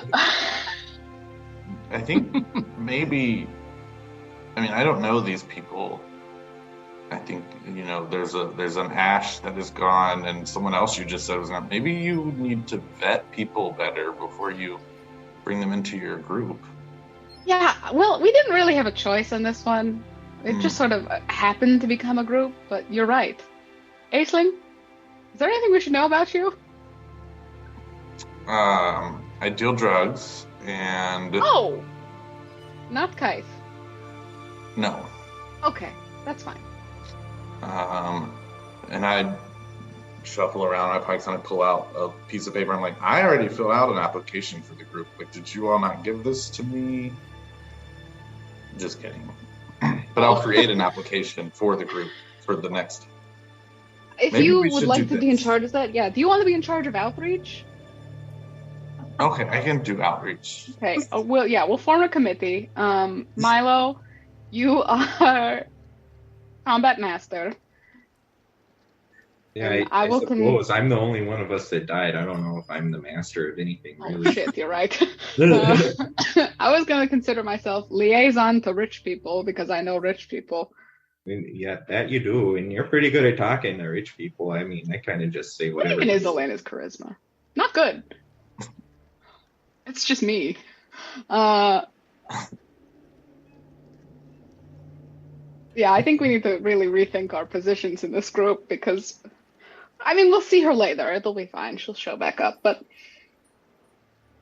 Okay. we should at least, like, I don't know, set up a process of, like, if you're going to go somewhere without the group, you have to tell the group in person before you go somewhere, sort of thing. Yeah, I feel like that's kind of just a courtesy, you could say goodbye to everyone and do whatever Anyways, you need to do. I can't do any more fighting today because I'm very tired. Yeah, you got pretty angry back there. I've been meaning to talk to you about that. Are you Where? okay? Is everything at home okay? Like, I think so. I haven't had a letter from my parents in a while. Oh, I should probably write them. Yeah, you should definitely write. I mean, just speaking from a guy who can no longer even talk to his parents, you should do it. Should we wake up this person and see what's going on? Oh, yeah, let's do that. Okay. We'll talk about group dynamics later. Okay, well, I mean, if you need to talk, I'm here, but... Thank you, I appreciate it. I'll let you know when I figure myself out. Okay. Another awkward pat on the shoulder from Milo. I'll bend down so you can pat me on the shoulder. It's just one tall lady with her two really short companions. Yeah, that's now. right. Oh, shit. I love that. I can just carry you both. It's unusual. I'm never the tall friend. That's exciting for me. As this little lovely interaction is happening, I'll reach into my infinite number of pockets that I've invented Suddenly. and pull out my dust again and just blow it at Elena. And you get 4 HP back. Oh, thank you. Plus 1 temporary. Ah! Oh shit! Wrong powder. You're still poisoned. Immediate death saving fail. Really need to organize my pockets. What was that? Dust of instant death. Skype. Whee! So it looks like Milo's walking over to see what's going on with the halfling that looks like is sleeping in this small room. This room's about 15 by 15. There's a desk with some writing utensils and papers. There's like a chest of drawers along the southern wall. Looks like a pretty perfunctory room for one. Milo will just quickly check the papers and see if there's anything weird about it. You can tell from the papers that it looks like one of the papers is a deed to the shop, and the name of the shop is Diamonds and Pearls. And you can also read that the shop used to be called the Clanging Hammer, and that it used to be run by a dwarven blacksmith, but now it seems to be owned by somebody named Lobby Tunnel. Lobby? As in Hobby Lobby? As in Hobby Lobby. Gross. Because it's Milo reading it, so Milo would also know that the Tunnels are a halfling clan. So you're kind of making the connection that maybe the person in the bed is a Tunnel. Milo will just say in halfling, "Wake up!" Oh, that's terrifying. That's me. Hey, little girl. You're covered in blood and poisoned beer, and you're like, the halfling with the pink hair slowly opens her eyes, sees you, Milo, with all this like stuff all over you, red hair, tiger print coat, and she's like, "Are you a halfling?" Oh, I sure am. These are my buddies. We saw a bunch of fey creatures in here kind of making a mess, and they were making a mess. Are you all right? She reaches out to touch your new red hair, and she's grabbing it. She's like, Oh, right. "Is this real? Is this your real hair color?" Don't touch me. Yeah. No, it's not real. I just got it done, actually. So what was going on here? They said you were drinking beer? Yeah, I passed out. And how are you feeling now? Are you all right? Well, I'm better now. It's all quiet in here. I guess all those creatures have left already. Yeah, I left in one way or another, I suppose. She reaches out her hand to shake your hand and says, "My name is Lobby Tunnel." Bobby Tunnel. Nice to meet you, Milo Goldfoot. Oh, hi, Milo. You have nice friends. Looks Yeah, over at Aisling. This is Olena Ketsk. You might know the family. Oh. And this is Aisling over here. Oh, Olena Ketsk. I am aware of the family name. Are you related to the famous wine family? I am indeed, yes. Oh. So are these your two consorts, companions? What's going on here? No, we're just God, what the fuck is our team name? Why do I forget this every time? Virlinia We're not the Vanguard. croutons anymore, are we? Oh, Virlinia Vanguard. God, we're really losing numbers. Not really a Vanguard anymore. Scouting party. Yeah, we're in that sort of like an adventuring group, looking to take down the Kaif trade. You know, just as one does. So they're I'm my glad you're equals. here. They're not my like servants. That's weird. I'm glad you're here because I think whatever these fey creatures are that started appearing today from the carousel are trying to mess up the ecosystem we have here for Kaif distribution. Mm-hmm. And are you? How do you involve yourself in the Kaif distribution? Well, I mean, not me personally, just the city of Zadaxi I know is involved. Like, there's a pub in town called the Black Arms where I'm pretty positive they sell Kaif there, but I don't do it myself. I'm a business lady, and she kind of like, she points to the outdoor of her bedroom, indicating that she's the owner of the jewelry shop. Do you make all this jewelry? It appears very nice. She kind of flexes her muscles and says, "Yes, I do. Yes, I do. I do it all myself. I'm a one-woman band, or a one-woman merchant, I guess you could say." That's very exciting. You do a very nice job. Again, maybe don't let small green men into your home, I would Well, say. they beat down my front door and Oh. wouldn't leave me alone. Okay. When I woke up, They'll leave you alone now. when I woke up, they were drinking everything they could find in my house, and they were smashing up and my crates and moving the furniture around. They were trying to turn my business into some sort of kife beer making business. They were mixing kife with beer or something like that. Yeah, we saw that. Yeah. They just appeared today, right? They just appeared today, and they I feel made like we need to deal with this place. carousel. They definitely appeared ever since the carousel came here, yeah. Well, not the first day that the carousel was here, but today they started appearing. It has not been fun, let me tell you. So thank you so much for taking care of those creatures. I'm wide awake now, and I guess I'm gonna sweep up all this junk that they left behind rather than go to the joke off. When is the joke? What time is it? She looks at I guess a clock she has on the wall. Oh, Says, well, okay. I can also read. It's almost 6 o'clock, and the joke off is in a few hours. It's going to take me quite a few hours to clean up this mess. I don't think I'm going to make it, but you all seem like fun people. Maybe you can go, and maybe you can tell me about it later. She makes eye contact with Milo when she says that last part. All right. Milo will just walk out. Okay. Oh, wow. What's Aisling doing? Any more questions for her?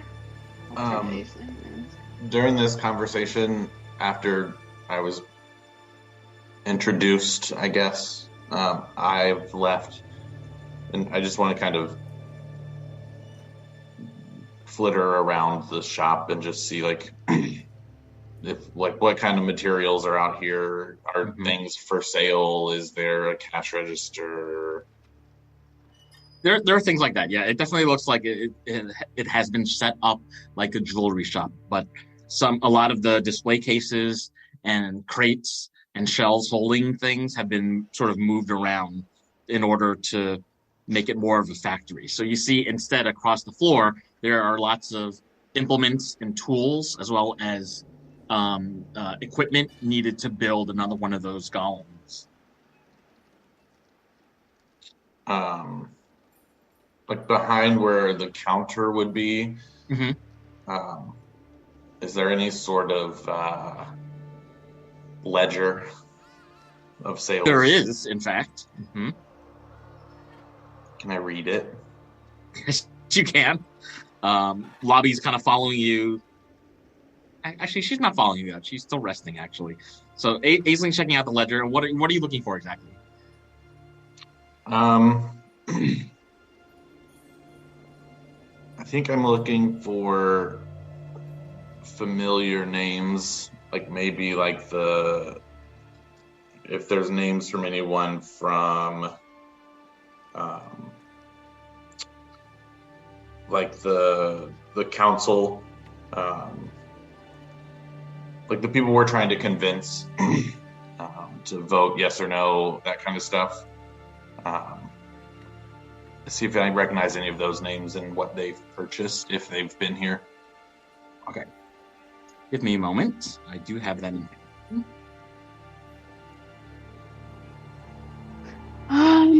I might recruit Milo to maybe start piling the bodies in one specific area, because we've just sort of left dead things everywhere, and that feels a little. Yeah, I suppose I can help you clean. I just want to check out these barrels real quick. Oh, go for it. I'll go do that. You guys keep doing what you're doing. Gonna check the barrels and see if there's barrels of kife and if there's anywhere from blah blah blah. Milo, you find. You don't have to roll perception. Milo, you do find 4 full bottles of black kife on the floor of the shop. It looks like, from the pattern of how different things are arranged, that they were meant to be poured into the next beer golem such that the golem would have an infusion of Kyphin beer. Yeah, Milo will just put all the bottles in his backpack, still filled up. He's gonna try. Putting the bottles in. Okay, you're putting Yeah. the bottles in your backpack. Okay, great. So 4 bottles, okay? 4 bottles of Kyph. I've finished my conversation with this lady, and I'm just gathering. Oh, I can't move them. Gathering all the bodies up into a pile. Okay. Outside. Yeah. Yeah. Okay. So the bodies are neatly in a row, not far from this wagon outside that is connected to the shop. Aisling has found a list of names of people who have made recent transactions at the shop, and that list of names includes Ernie Tortellini, Ulfgar Strathelm, Chrissy Fagan, and Da Warden. What was the last one? Da Warden. So Ernie is our no vote, right? And we want him to be a yes vote. I have Catalonia as a maybe. Catalonia. And then Tiziano, I have as a yes. And Lawson, I have a yes. Then I have a yes that's blank and a maybe that's blank. As you're deep in conversation, Lobby has already left her bedroom, and she's got a broom and she's sweeping up different things, all the while kind of staring at your red hair, Milo. She seems very intrigued by it. Can you ask her who's on the council? Milo ran out Oh, of okay. the shop. No, I'll ask. Hey, do you know anyone on the council that might be voting, to get the task force involved with the Kyph? Oh, yeah. Well, Tiziano for sure. Tiziano represents our district, the Arts District. He's a sure guest. Marvin Lawson from Lawson Wines and Tyrion's Adass is also a sure guest. But I'm pretty sure that nasty rich lady Antonia Cannelloni is going to be a no. She does not care what happens to the bards in this district. You know how many people have been kyphing it up and failing to show up for their gigs in pubs in Virlinia? Can you imagine a Virlinia without music? It would be boring. Boring, I say. Well, sure, that would be pretty bad. Yeah. Anyway, well, just try and get those votes for a yes, and we'll try and get those votes as well. Yeah. Good luck here. I think you really gotta lean on Ernie Tortellini. He's the most influential on the town council. If you can get him to vote yes, I think other people will fall in line. Okay, we'll head there. Did we try talking to Tortellini?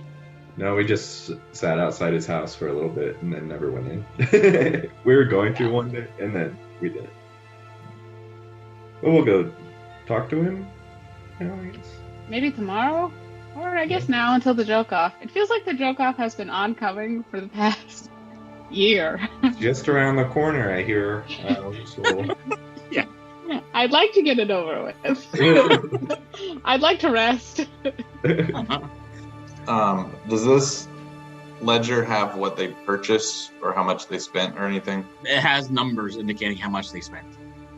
And it looks like the person who has spent the most of those 4 names is Ernie Tortellini. Okay. Does it say how much that was? Yeah, it looks like around 60 gold. Okay. Which is quite a lot for Central Virlinia. So, joke off. Covered in blood still.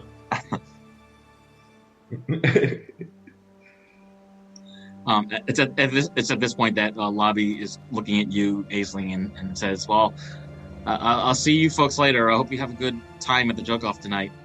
I've got some cleaning to do." Sure, we will definitely see you there. By the way, what did Tortellini just buy? Oh, a pendant. A jade pendant. I'm very curious who he bought it for, because I thought he wasn't seeing anybody ever since his wife passed away, but maybe he does have a new missus. He's a handsome, middle-aged gentleman. Or, perhaps it's for a new mister. Huh? She puts her hand over her mouth. I'm so shocked. Are you spreading rumors about Mr. Ernie Tortellini, the most masculine of all men in Zadash? Absolutely. I heard it from you. What was your name again? Lobby Tunnel. Wait a minute. Wait a minute. Bobby, I appreciate all of all of this. I appreciate you. Well, she's kind of blushing at this point.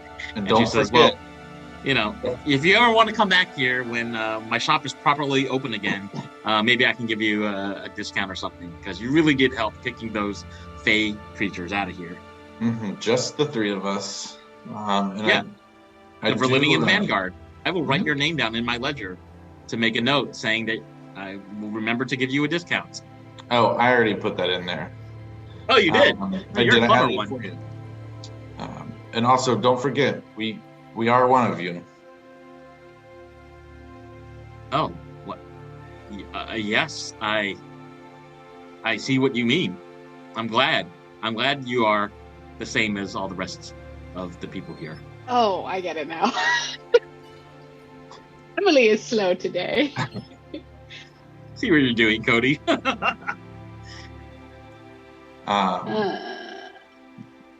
Was that a stuttery, caught off guard, or what the hell are you talking about? Make an insight check. Easily make an insight check. Insight. Oh, my insight much better than my investigation. Or all my eyes are bad except for well, this is shit insight. 8. I mean, it's possible she knows something, but you need to kind of get to know her better to know for sure. Yep, that's all. So as you leave, she kind of shuts the front door and resumes cleaning the shop. It's around 6-something in the evening, and the sun is starting to set on this early fall evening. Alina, I'm pretty sure Lobby is one of us. You're a little echoey there. But I'll be honest with you, I've never really traversed any secret societies, so I don't really understand how they work or why they work or what they're supposed to be doing. So I've really just been running into these things blind. Maybe you can also be in charge of things, in charge of secrets. Aisling is secret keeper of the Virlinian Vanguard or something like that. That would be a pretty cool title for... Because I just don't have to get secrets. I have so many secrets. You sound terrifying. It sounds like a baseball stadium, like... I don't know what happened. It was very sudden. Yeah, your audio just went haywire. Should we go talk to Monsieur Tortellini? Or should we just go to the joke off? I don't know. I feel like we could all do with a rest and hear some jokes. That'd be nice to unwind. I mean, I'm excited to see what Siri is bringing to the table. Oh yeah, me too. And heck, she just took off right after the battle. Not a word. Very weird. Yeah, I mean, she might have gone to the Little Head because this is where this paper is from. Well, maybe we should go there and get showered You up. good? Get cleaned up for the joke off, and then head to the Black Arms. That's where it's happening. As we're walking, where are we going? Sorry, I missed that. There were lots of clanging noises in the background. I had to make sure that my roommate was okay. The Philanthrope is where the card was from, right? Little Head. Little Head. The one that's underground. Gotcha. With Well, you want to head there? Vanessa? Is that the woman's name? Vanessa? I don't know. Okay. Yeah, you're close. Alright. Well, good enough. Yeah, let's go there, see if we can grab a room. As we're walking there, can I just be on the lookout for any, room for rent signs? Just to gauge how much buying an apartment would cost. Because we need a place to stay that Yeah. isn't continually a hotel. And I have a lot of money. I don't know. Yeah, I could splash some cash on a place. A little headquarters, if you will. So I would like to keep my eye out on any boards for apartment for rent. Well, in this particular district, in the Arts District, there are no rooms for rent. It looks like long-term residential families and homes.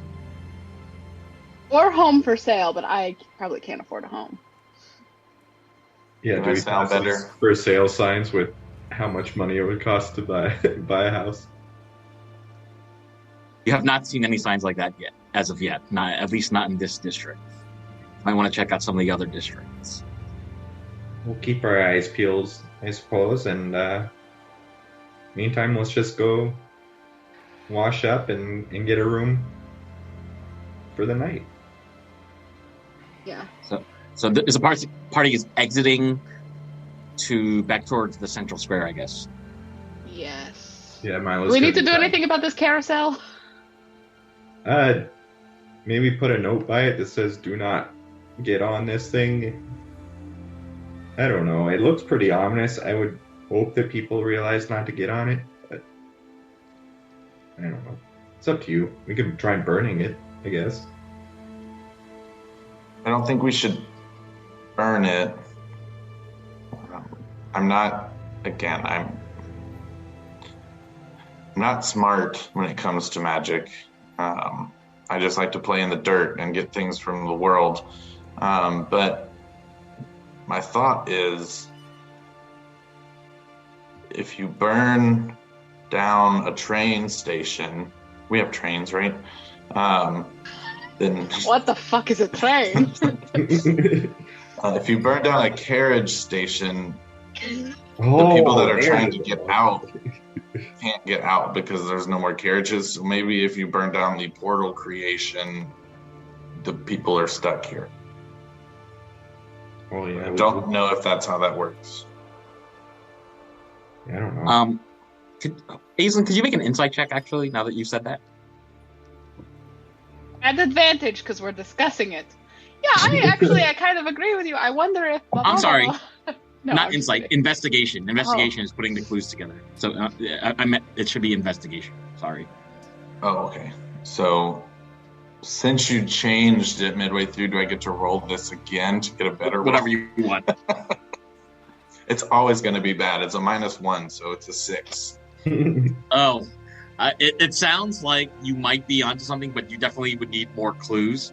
What worries you is that if you leave the portal open, more harmful creatures could appear to terrorize this part of Zadash. I haven't seen a harmful creature though, so I've just seen family. We've killed members of your family? That you murdered. Step family. Cool. So should we burn it? No, Okay. I know everything. It'll definitely bring more people in if we burn it. Okay.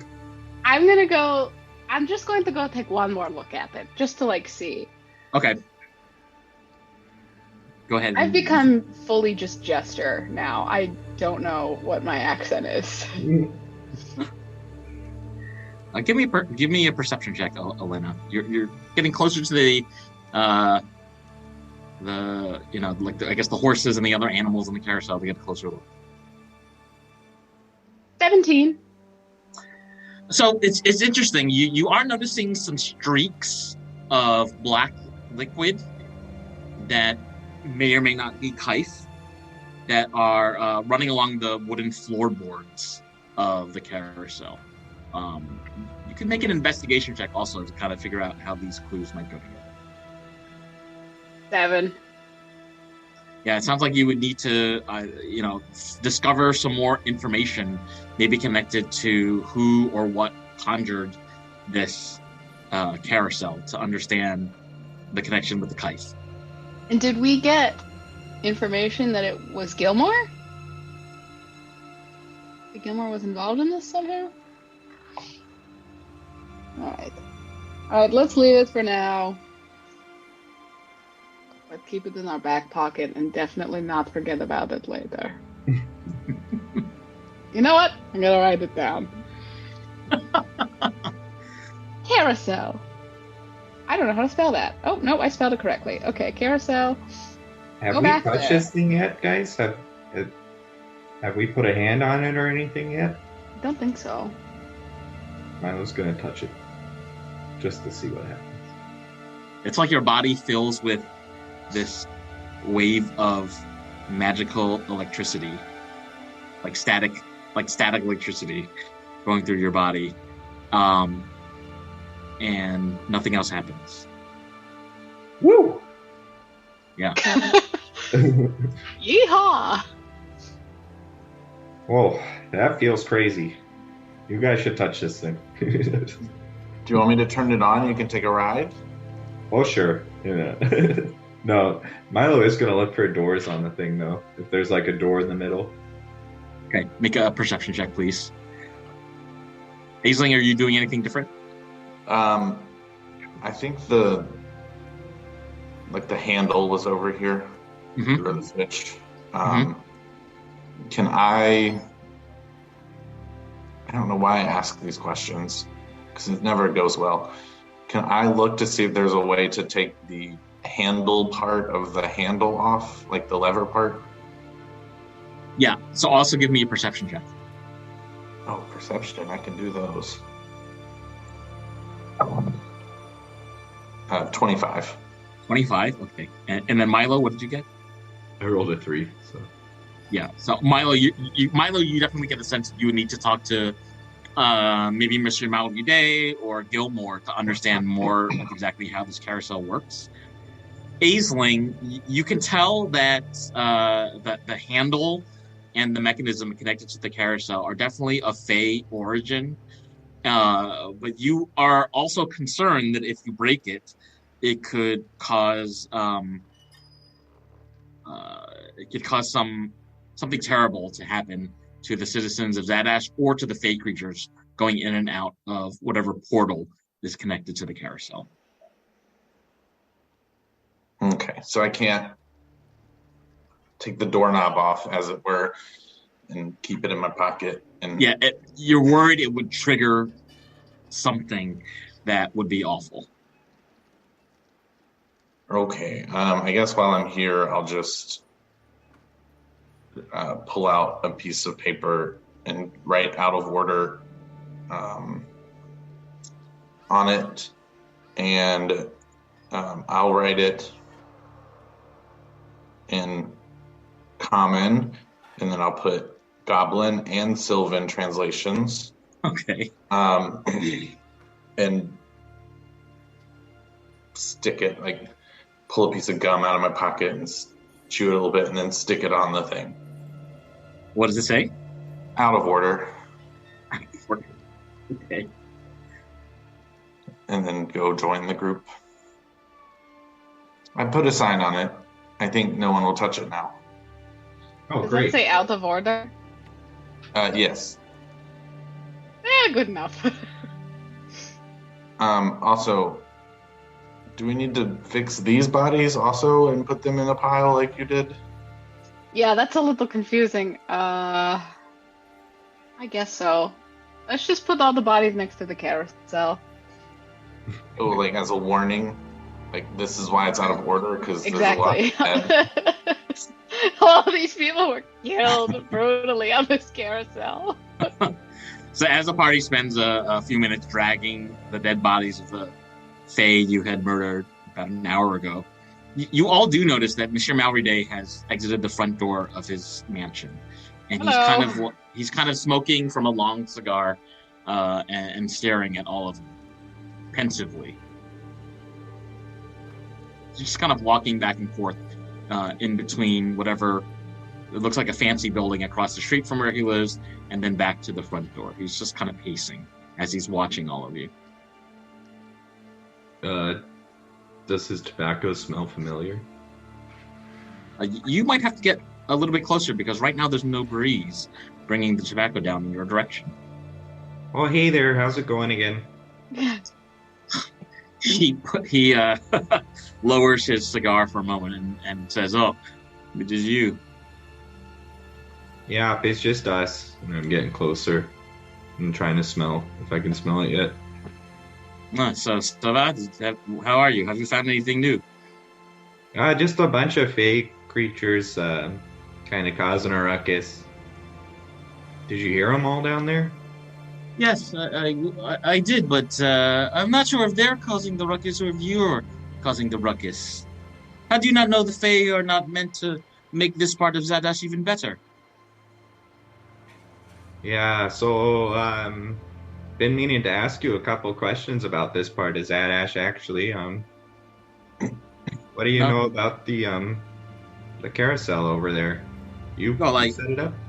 Yeah, I made a deal with this man named Gilmore, and it was wonderful. The children of the district had something fun to do, and the carousel was meant to go all day today so that the adults could go to the joke-off in peace. But I did not know that all of these fake creatures would be coming through the carousel somehow.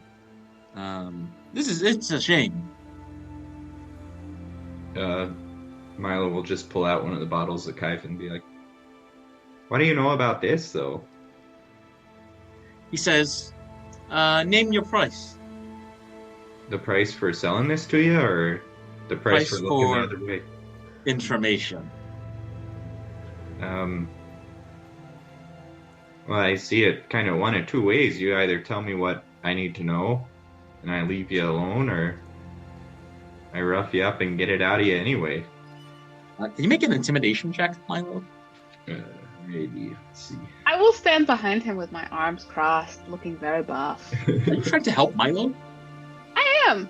Okay, Milo, so you get to do this at advantage. I was gonna say I'll bring my teeth out. Okay. 21. 21. He says, this group of three are not ruffians after all. Those bottles you have there is called a substance known as Kaif. Yeah. And did you know that if you mix the Kaif with beer, the beer becomes even better?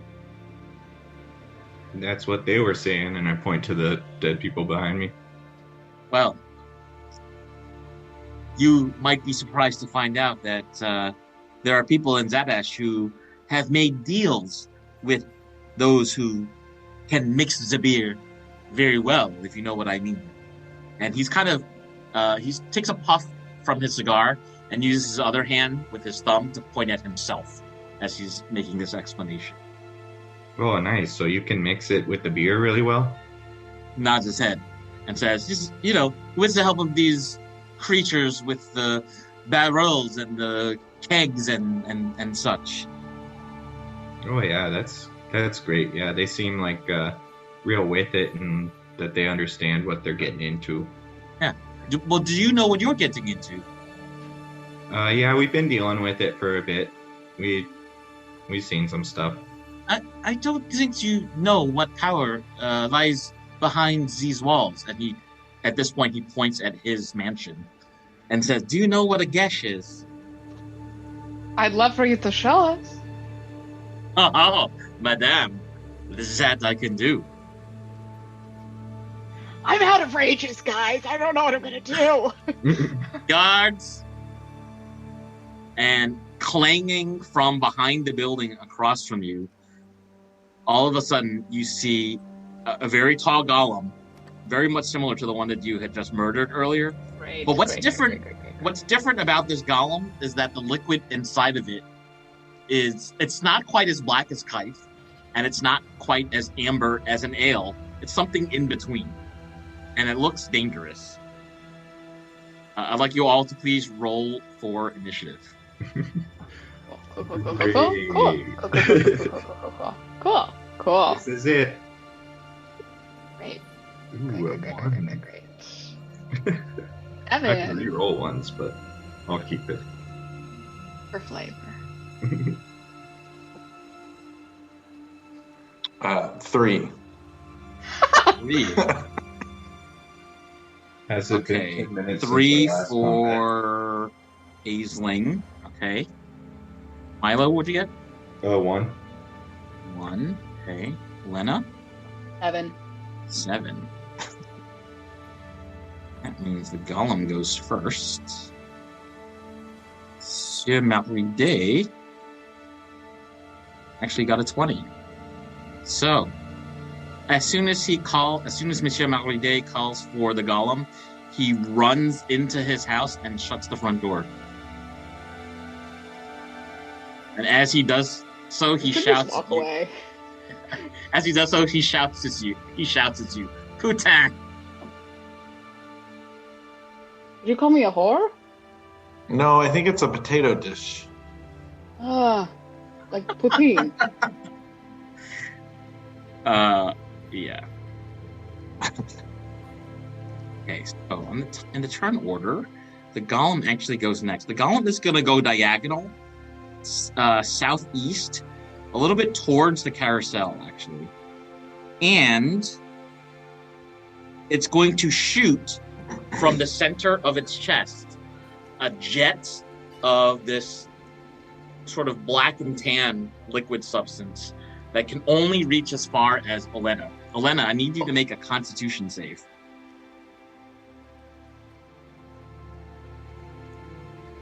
11.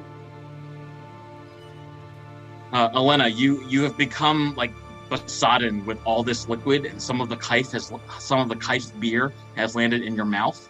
You are now poisoned. Am I addicted to Kaif? That's exciting. You've taken 9 points of poison damage. And that's the end of its turn. It's going to end its turn there. So you're currently poisoned. Okay. Next to act is Milo. No, I rolled a 1. I think. Oh, you rolled a 1. Last combat. Sorry Yeah, about that. Next he's in to there act twice. is actually Elena. Elena, go ahead.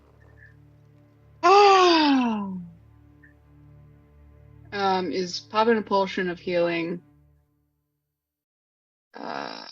bonus action? Yes? What is it? Potion of healing is a regular action. Regular action. Okay. Yeah, it's not a bonus action. Sorry. That's fine.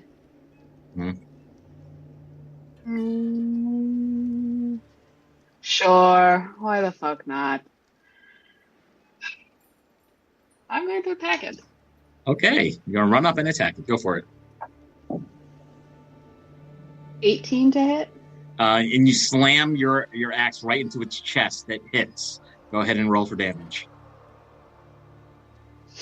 14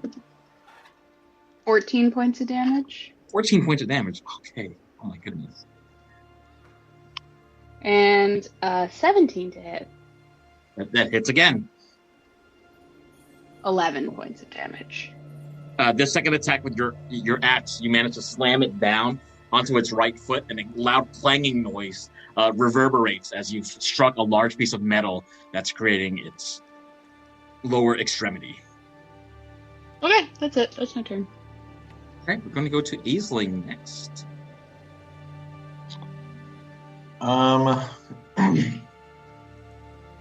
Going to do something,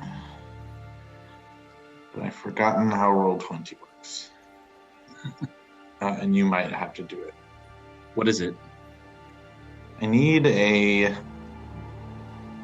circle with a 5-foot radius, which is a 10-foot diameter, right? Oh, look, there's a circle. Oh, someone's making a circle. Is that... That's a 10-foot radius, right? I mean, a 5-foot radius circle? I think. I can't see your circle, but we can say that it is. Oh, I can see it now. That's about that's a 10-foot radius. Wait, is that a 10-foot diameter? Okay. Yeah. I also don't know why they do some spells in a radius and some spells in diameters. I Okay, but this is a 5-foot radius spell. Okay. So Aisling is going to just be like, okay, we're sleepy. I'm over this. I'm tired. And we'll ruffle around in their pockets and pull out this like monocle. Okay. And like look at it, be like, ugh, breathe on it, wipe it on their cloak, and then just look up at the sky, be like, there you are. And we'll like then shine it or point it at the golem and say, have fun with this. And we'll cast Moonbeam. Moonbeam, okay. Love that spell. I drew another circle. Big cylinder is going to appear, isn't it? Yes. And I'm going to put it... Oh, that's just right on you, isn't it? If it hits me, it hits me.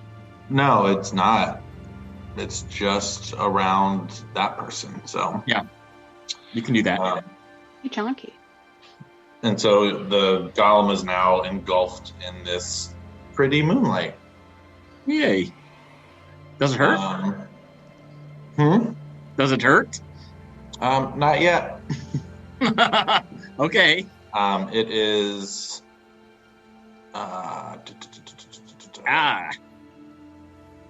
When the spell, or the first time on a turn, a creature... Okay, try again. Reading is hard. When a creature enters the spell's area for the first time on a turn or starts its turn. So it won't do anything now. Okay, on its next turn. Yes. And then I am a creature I can see, right? Yes. I'm just going to heal myself some with my little dust. I'm going to pull out my fairy dust and I'm going to be like, and just throw it on myself. Okay. Sounds like you need it. 3 whole points. I think you're at 24. 24 plus 1 temp. Oh yeah, I had 1 temporary hit point. You got hit though, so I think it's gone at this point, right? Right, but doesn't that mean I'm at 30 and not 29? Technically, yeah. I'll go Technically. back to 29. No, I'm not moving closer to where it came out of. So I'll just stand right there. Okay. Milo, what would you like to do? Are there any windows on the house that Malridé ran into? Yes, there are. There's a window right here, about 10 feet away from the front door. And on opposite, on the other side, there's another window about 10 feet away going north. And I can see him through the window? You would be able, if you walked up to the window, you could see into the building. Well, before I do that, I'll just look at Elena and be like, are you okay? Like, I'm going to get this guy if you're okay. And then I'm going to walk over there, look in, see a little spot that I can appear on, and Misty step in there as a bonus action. You can go through walls with Misty Step? Anything I can see. Yeah. Okay, so before you do that, Milo, as you look into the window, you see a horrible 8-foot-tall creature carrying a giant club. And the creature is talking to Monsieur Malridé. It's a green-skinned creature whose head is almost touching the ceiling of this building. It has a visibly thin rib cage and this rubbery paunch hanging over this makeshift skirt with horribly sewn together skins of animals. Its hair is greasy and dirty, and it's flopping very awkwardly over its wart-covered face as it nods with obedience to Monsieur Malridé. So you can see this through the window. Go ahead. Yeah, I'm going to see that and be like, oh, okay, get away from this building. And I'm just going to move 10 feet, 5, 15, 20, 25. And now I'm going to Misty Step as a bonus action right here. Okay. Protect my buddy. All right. Go for it. And mark that off.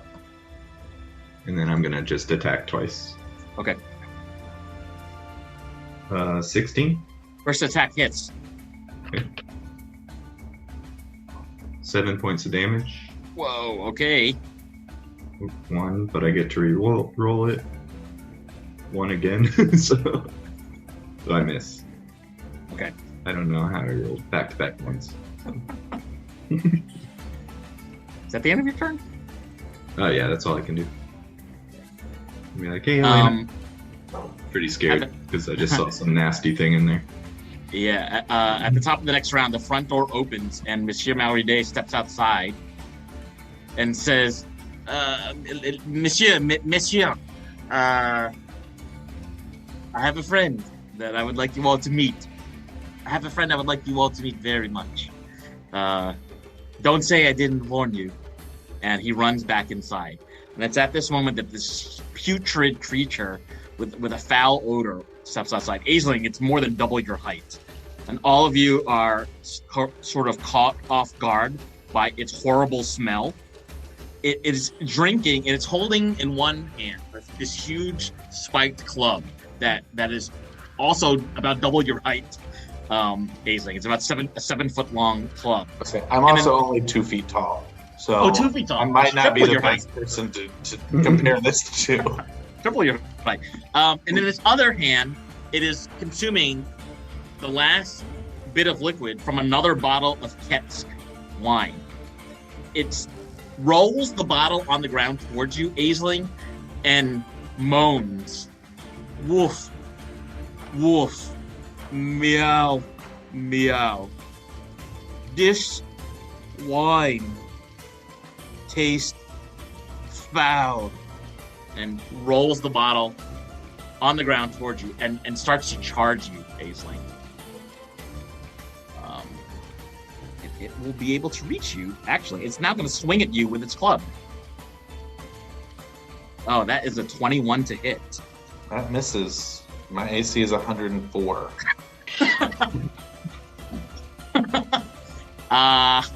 Yeah. 104. 7 points of piercing damage. It's then, now that its arm that was holding the bottle is now empty, it's then going to try to slash at you with its claw. That's a 21 to hit, and that is going to be 11 points of slashing damage. It then sees how your sort of frail body is getting crumpled up by all of these bloody attacks. It's then going to lean forward and try to bite you on the top of your head. That's a 7. That's going to miss. Yes, that misses. I need you to make a Constitution save, Aisling. This creature smells so bad, you feel like you're going to throw up what you ate last Tuesday. Okay. I have to make multiple of these. Do you want me to make that one first, or do you want me to make my concentration checks first? Make the save first. Okay. You said Constitution, right? Constitution, yes. 9. Okay, so that is going to do... you're now poisoned, and you can struck for 1 point of poison damage. So you now have disadvantage on attack rolls and saves. And do you want to make your Constitution? I'm sorry, concentration. Poison doesn't affect saves, right? I think it's just ability checks. It should also affect saves. I have on my DM screen. Is that incorrect? Attacks and saves.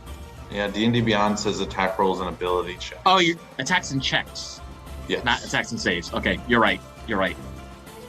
Attacks, checks, and saves. So many things. Okay, so that took 3 things of damage, right?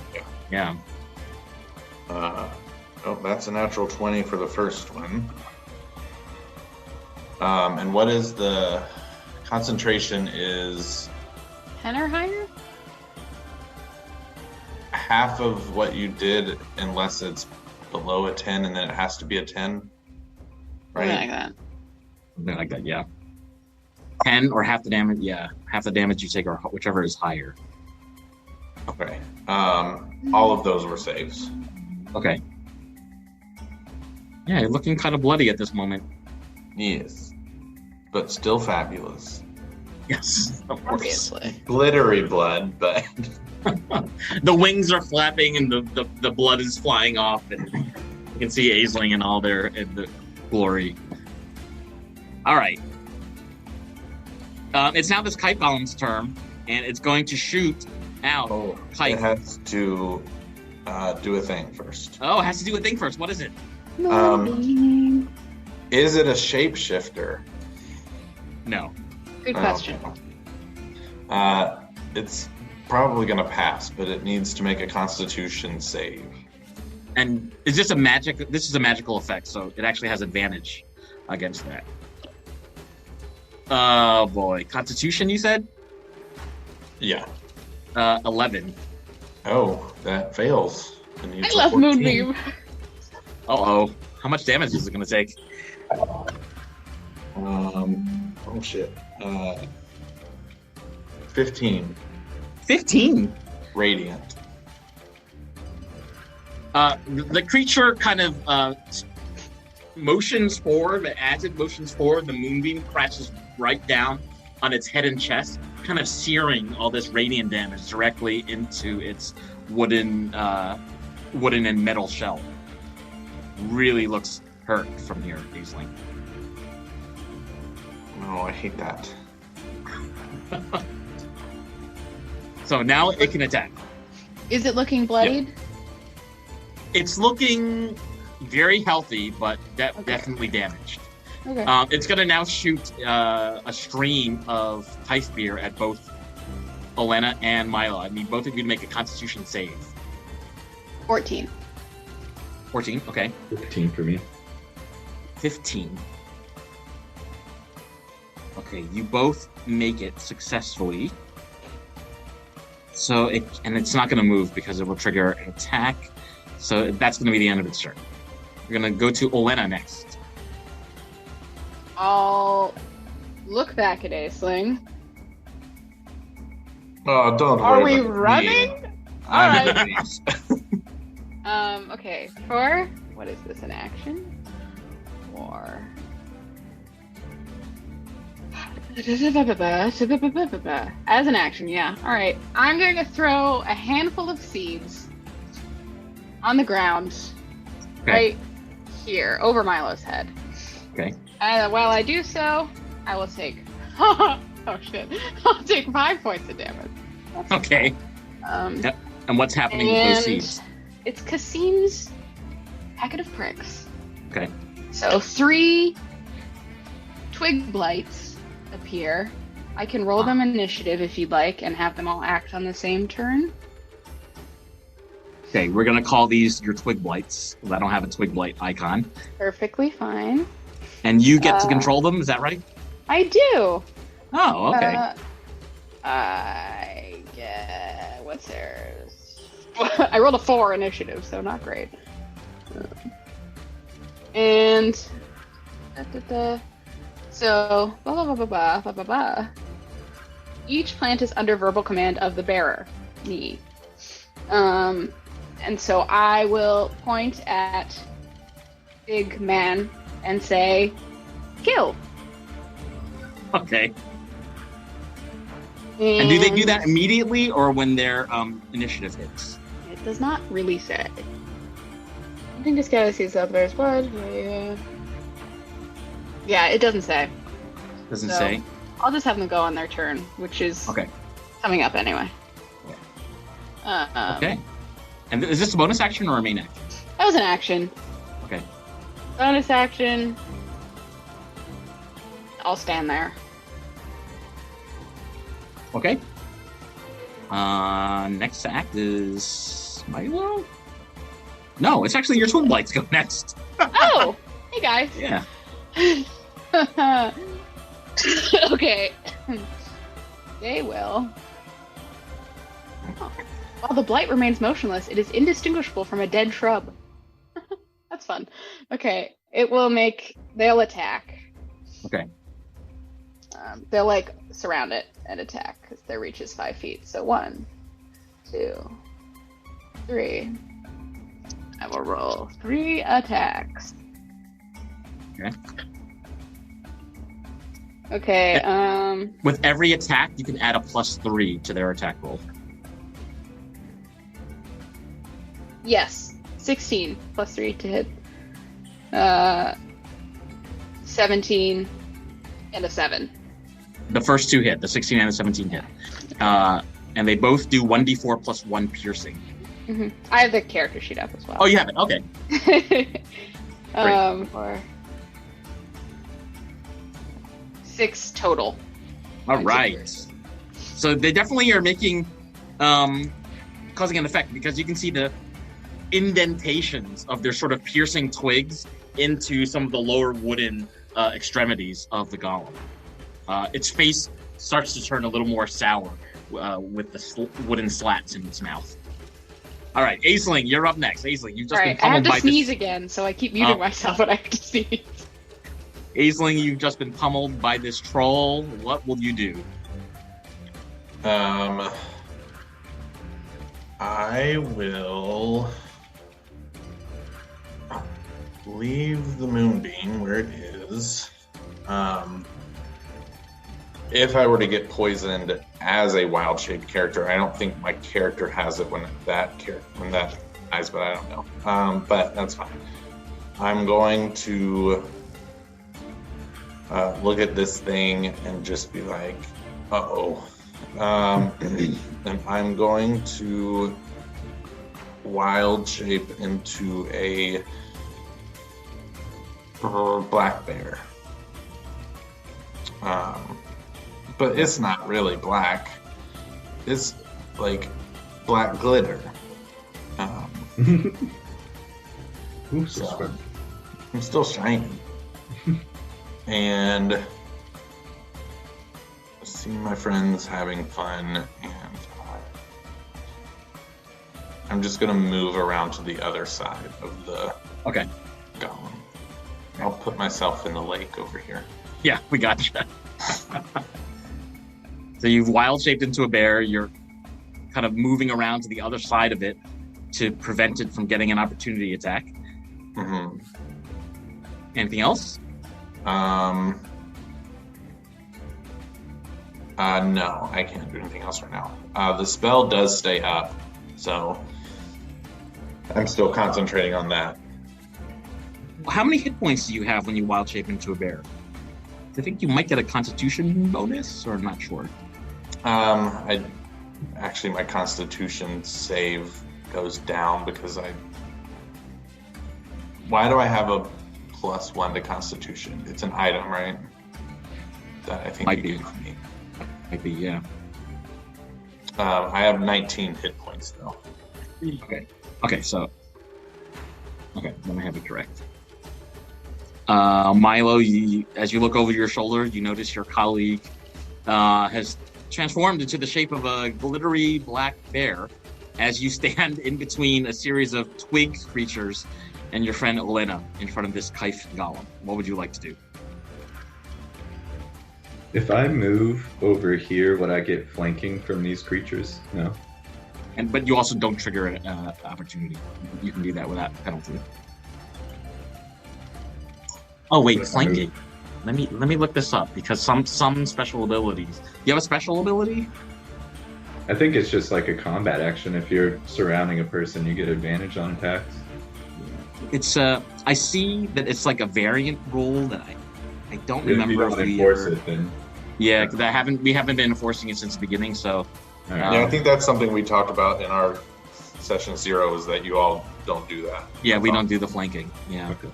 Okay. And this thing's looking pretty hurt. I don't know, because It's looking hurt, but not as hurt. It looks like it's still quite sturdy. I'm just gonna kind of shrug at Aisling and be like, "Are you okay?" As a bear. Roar. Ooh, all right. And then I'm gonna start wailing on the Go for it. thing again. 21. 21 hits. 9 points of damage. 9 points of damage. You slice into this creature's body, and this kite beer starts sloshing out of its side directly onto the stone ground. of Soggybottom Square beneath it. Gonna swing again. Just 14 to hit. 14 hits. Okay. 6 damage. Okay. You managed to hit it a second time, slashing it across its stomach, and you notice you managed to leave some indentations with your blade in the center of this creature. I think that's the end of your turn. Yeah, I'm just gonna look at Elena a little scared. Be like, "You might die here." Kind of give that in my facial expression. It's at this moment in turn. It's at this moment that Monsieur Malridé has exited his house again, and he says, my friend, the troll. I hope he takes good care of you all. Friends, it's time for me to talk to my wife." And he starts running along the side of his house towards this small little lake or pond on the right next to the southern wall of his house. That's the end of his turn. It's now the troll's turn. The troll is going to whip its body around and slash at this bear creature with its claws. 14. Yeah. Okay, so 14, that's going to be slashing damage. Where is it? With its club, 11 points of slashing damage. It's going to whip its body around and try and strike at you with its club. Oh, that's going to be a 19 to hit. Yeah. That hits, and with the club, it will do an additional 9 points of piercing damage. More than my 19, so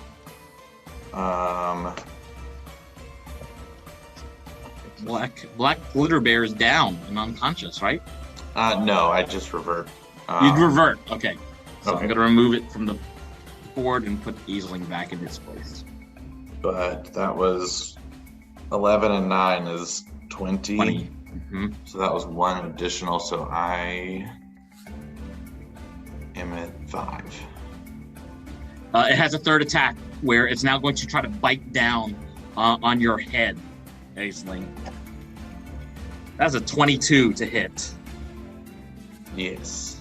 And that bite is going to do 7 points of piercing damage. So I'll be down. Unconscious. The creature emits this like foul odor from its body as everyone can see that it's kind of smiling as your body falls limp onto the stone floor of the Arts District. We're going to go next to the golem, and the golem is going to whip its body around and try to punch Milo in the face. It's going to be a 12 to hit. I think that's going to miss. That's going to miss, right, Milo? Yeah. That's the end of his turn. That's the only thing it can do right now. Elena, you're next to act. I'll use my bonus action to dash. Okay. I will feed Aisling a potion. I am not a healing character. And Aisling will heal. Oh, I think attack of opportunity on me. That thing gets one. Unless it's used its reaction. I left its reaction. Dash is not the same as disengage, right? So Correct. if you I did dash, not disengage. it would get an opportunity attack. Fantastic. That's going to be a 12. That does not hit. Okay. And what are my 2 healing potions? They're both the same. Great. Aisling will heal 8 hit points. Are you able to dash with your bonus? I'm not a rogue, so no. I Sorry. don't know. No, it's your character. Okay, so I will not feed you a healing potion. You're still down, and we'll have to. I didn't know if you could or not. No, I don't think I can. If you had something for that. Because for you, your dash would count as your main action, right? I guess so. Yeah. It's I weird think that like a character can critical- have 2 attacks, but not be able to. Well, if you have 2 attacks, you can dash with one of your actions. Well, no, that's attacks, not actions. You Yeah. don't have Yeah. 2 actions. You just have The action Okay. is the 2 attacks. Yeah. So I don't. If you just get rid of that. I don't give you the health potion, but I do try and stand over your body so that it can't get a critical hit on you when it attacks Okay. next round. Like you're gonna shield Aisling. Okay. All right. And I'll shout, Milo, run. Uh-huh. Elena, your twig blights are gonna take an action next. What would you like to do? Certainly. They will. Oh, what is their movement? Only 20 feet. That's too bad. Okay, I'll attack this guy. Go on. Mm-hmm. 12 to hit. 12 hits. Okay, 17 to hit, 17 hits. and another 12 to hit. Yeah, they all hit. Okay. Da. 4, 10 total. All right. Yeah, you can tell it's kind of like recoiling a little bit as these little twig creatures kind of smash their pointy ends into the main barrels of the body. So you can tell that it's getting more hurt. Aisling, your next act. Give us a death save, maybe? Or are you... Mhm. I think it's death save time, right? I wasn't actually talking. I was just mouthing. I make the death saves, right? Yes, you do. Okay. Oh, you make it. Okay, so that's one death save. No. I was asking if the players make the death saves first. Player does. Oh, yeah. yes, Okay. you do make Shit. I don't make it. That's okay. Okay, so you have one fail. Until Elena rescues. Next act is going to be Milo. All alone, fighting this golem. Yeah, he's got 3 twig blights. I don't, And hasn't more really health gotten than hit me. yet. I'm just gonna sigh and be like, Or Virlinia, get the man, if you you want. gotta know that I'm not gonna let you be the hero today. I'm running too! I just have to pick up Aisling! And then he's just gonna clutch the pearl of power that Siri gave him and use that last little 2nd level spell slot to Misty Step again. Uh-huh. Go off, King! 30. Uh-huh. And then run around 5, 10, 15, 20. So I have 5 feet left. Okay. And I'm gonna use my action to pump. Oh, isn't the action the pearl? Or was that a bonus action? That's a good question, actually. The pearl's the main. Of power. Pearl counts as movement, I think. Use an action to speak its command word. Oh, okay. Alright. So yeah, I can't do... Yeah. You also stand over her body. I'll be like, to me!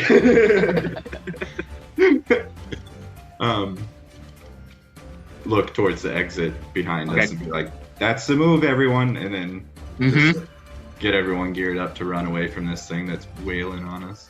All right. Next act is Monsieur Malridé. He's going to continue running along the side of his building, saying, "Honey, God, I was gonna kill him. ma chérie, je reviens. I'm coming home." The night is young. We could still kill him. Yeah, but we don't have enough Not healing. looking good. Really. I don't have any rages left. We fought like 7 things today. Mhm. This horribly stinky creature reels its body around and slams its club. Tries to slam its club into your shoulder, Milo. That's a 14 to hit. Nope. Oh my goodness! It's gonna in a rage because I can't believe it missed. It's gonna strike at you with its claw. That's a 15 to hit. Nope. And then lastly, it's gonna lean down and try to bite at you in the center of your head with a 9 to hit. No. Oh my goodness! Damn. I need you to make a Constitution save because it smells so bad, Milo. You might get poisoned. Alright, so I get resistance or advantage because it's Get poison. advantage. Yeah. 2 11s. Oh, you get hit actually. 2 11s. You are hit with foul smell. Ooh. Okay. You are hit with D8. D8 poison damage. 1 point of poison damage, and you are now poisoned. So all of you are poisoned. Okay, that's the end of its turn. This Kaif Golem is going to punch this Twig Blight that's next to it. That is a 12 to hit. That's going to hit. No, it doesn't. It doesn't? 13 natural armor. No! Okay, that's going to miss. And that's the end of its turn. You've got the attention now of the Golem on the Twig Blights. Great. Next to act is Olena.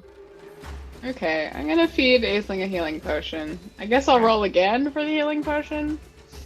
Yeah, give him some hit points. Give them some hit points. 7, 9! I rolled better this time. Aisling, your body stirs as it's filled with this glorious liquid, and you feel alert and ready to either engage in battle or run away. I will look down at both of my compatriots and say, are we running? Oh yeah, we're running. Get out of Aisling? here. I just took a long rest, I think, so I'm good. I pick both of them up and I begin to run away. I'm going to have you make a strength roll at disadvantage first. Why is before it a you run. disadvantage? Because I'm poisoned? Because it's Or- 2 of them. Okay. 10. Yeah, you can't get very far with the both of them. So you're only going to be able to go half the distance. That's fine. So we end up 5, 10, 15, 20, and I will take the attack of opportunity from the green guy. Okay, it's going to slice you in your back. Oh. Natural 20? That's a natural 20. Cool. That is going I'm to gonna hit you. slam my shield in front of it and give it disadvantage on the attack roll because it's attacking something other than me within 5 feet. So what happens? It's my protector reaction. I can impose disadvantage on anything they could. So I can roll. I have to roll this critical 20 again. Yeah, you do. 13 is the other roll. Does that hit? That does not hit. It's gonna move its sort of Rastafarian braid, greasy hair around at you, Olena, and kind of curse at you in this trollish language. Okay. You're running away with these 2 bodies my right behind you. turn. They're relatively loose in my arms so that if they wanted to get out of them, they could easily do so. Okay. I will allow breaking free. Olena, your twig blights are next to act. Flying. There's not a star in heaven that we can't reach. 17, a 5, and an 11. 17 hits. 17. And the 11 hits. Oh, great. 2 hits. 4, 5, 7 total points of damage. Okay. Yeah, it's looking a little bit weaker, but it's still pretty sturdy. Okay. At this point, Aisling, you have your own independent action to take. What would you like to do? I am going to. I can run 40 feet at a time, I'm just letting you know. You think you can until you carry these tiny people. That is true, but maybe I do a better strength check this time? I don't know. I'm extremely strong. I'm going to do the same thing, I think. Which is?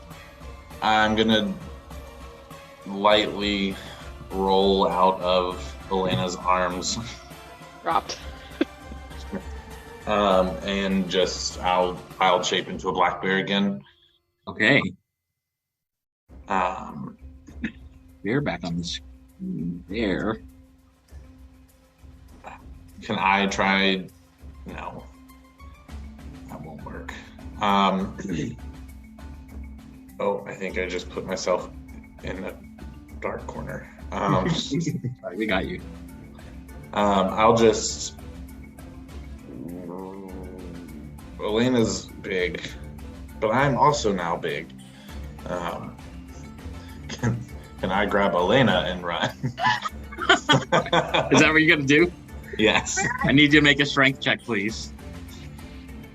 Athletics. Strength or no, just regular strength is fine. Bear carrying Elena, carrying Milo. Oh wait, are you still carrying Milo, Elena? Yes. Okay, so actually you're gonna do this at disadvantage. How strong is a bear?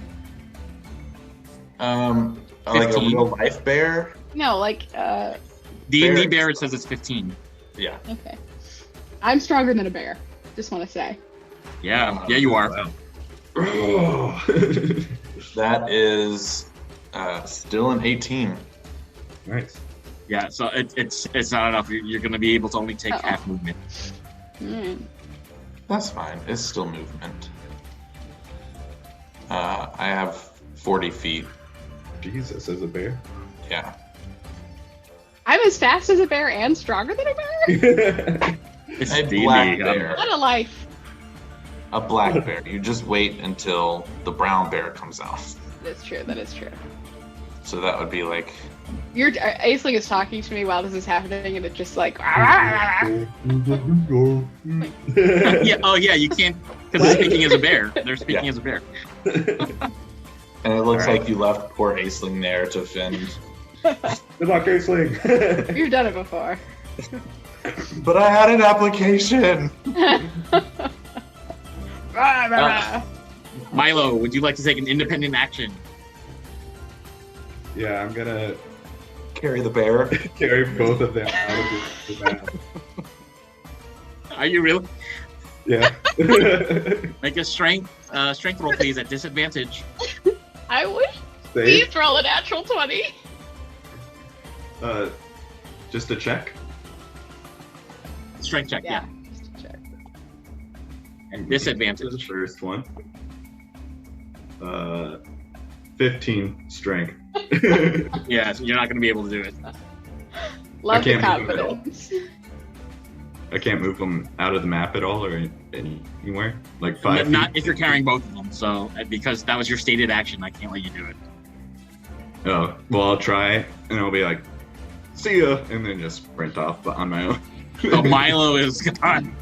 Yeah. Reasonable. You think, but the bear has you grappled hard. With its bare hands. It's at this point that the troll has produced another bottle of Ketsk wine from its bag. It smashes it on the ground as some of you run away, and says, "This wine tastes shit. This girl get hit." And he starts barreling towards Elena.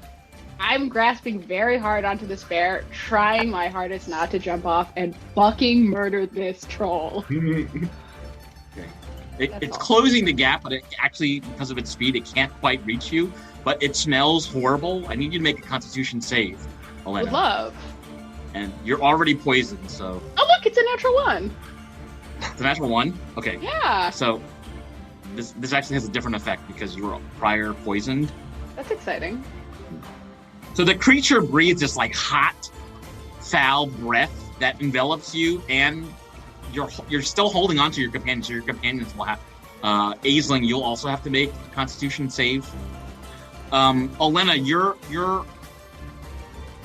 the armor that you're wearing has become slightly warped I'm not by wearing armor. this. Oh, you're not wearing? I'm a barbarian. Okay. Never mind. Let's talk to Aisling. Aisling, can you make a Constitution save, please? I'm not wearing armor either. Aisling's a bear. Oh, well, okay, but you could get poisoned. I'm already poisoned, right? Yeah. Does poison go away when you become unconscious? I'm assuming not. So No, it the does not. The bear is poisoned already. Bear is already poisoned, but Yeah. if you get 17. hit again, it's a different effect. 17? Yeah. Okay, so you're hit by 1 point of additional poison damage. What did I take? You also take 1 point of poison damage, Elena. Okay. Yeah, it can't get much. It has to get much closer to hurt you more. Okay. That's the end of its turn. We're going back to the top of. The golem is going to go next, and Monsieur Malridé is yelling at the golem, shouting,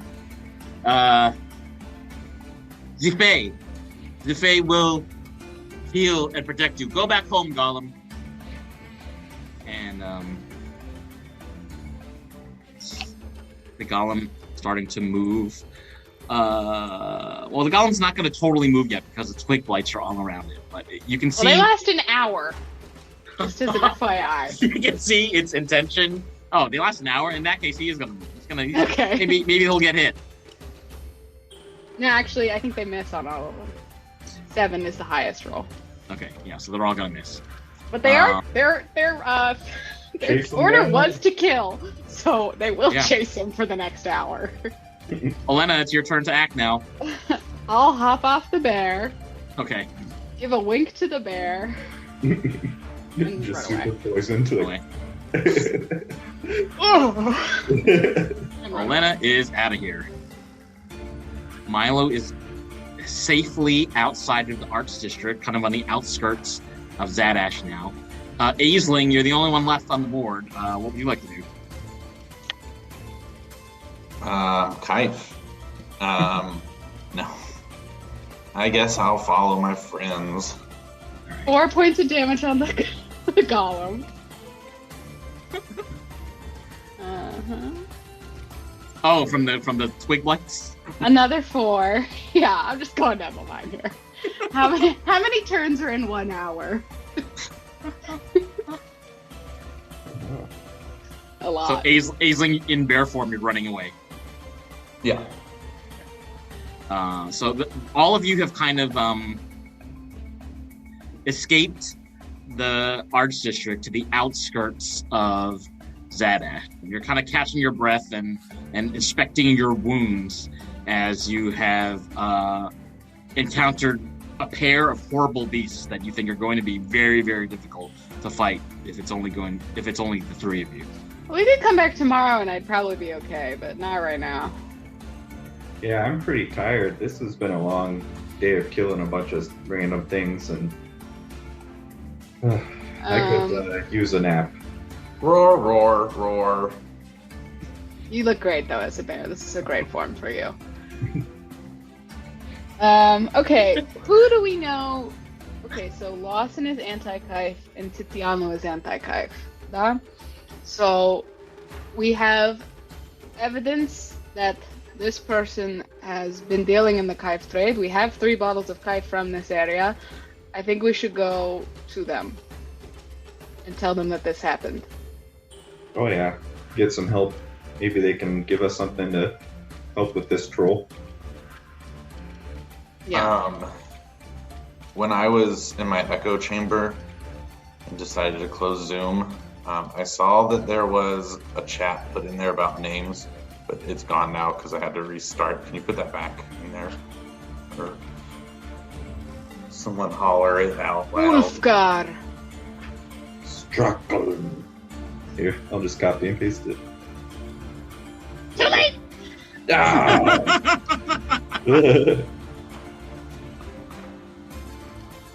Oh, Yes. I totally spelled some of these names wrong.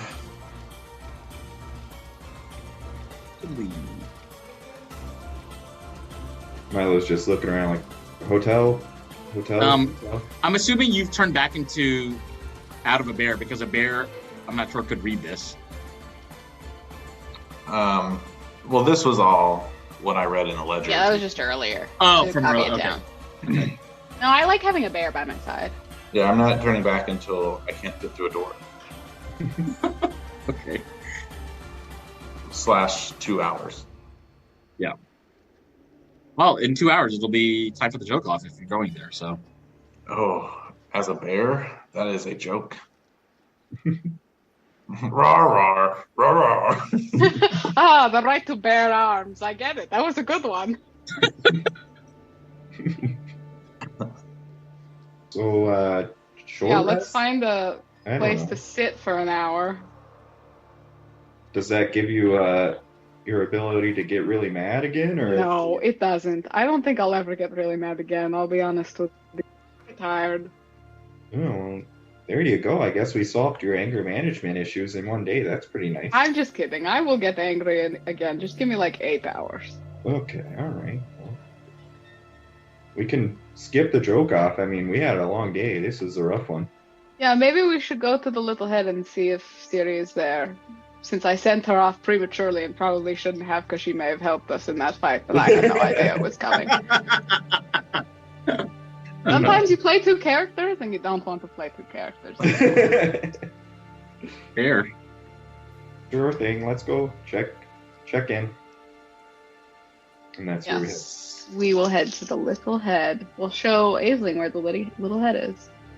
So the party cuts their way to the center of Zadash through People Square, and it's in People Square that you come across this somewhat handsome young man who's one of the town's guard, and his name is Cameron. He kind of stops you as you're. Are you still in bear form, by the way? Mm-hmm. Okay. Did we stop for like a short rest somewhere, or is that what we're en route? I figured to we'd do? go toward, yeah. Gotcha. We Then yeah, have not I'm still in bear Still in form. bear form. He stops you, looking very puzzled at the bear, but you could tell he's kind of assuming that because the bear isn't fighting or biting you, that it's a friendly bear. He says, looking up at the group, well, I did manage to get you some rooms at the Black Arms if you want to stay there tonight. It's not going to be the nicest characters that are staying there. You know, a lot of rich folks from out of town are here trying to take advantage of things, but at least it's a safe place to sleep. I mean, I don't know if this is the right choice. I'm only 21. Kind of young to make these kind of decisions, but I did what I made my promise, and I was able to get some rooms for the four of you. But where's your other friend? She's actually staying at a different inn right now. We're going to see her, but Thank you, Cameron. yeah. Oh, Great work. yeah. Oh, by the way, there's like a ton of trolls and walking machines in the Arts District. We just came from there. You might know Malridé. He's involved in the whole kite business. So. Oh no. Yeah, we're gonna get a little rest. Maybe watch the joke off. I don't know what the plan is. And Okay. yeah, we might go back today. We might go back tomorrow. This sounds pretty terrible. Do you have any evidence to bring to the Zadash police?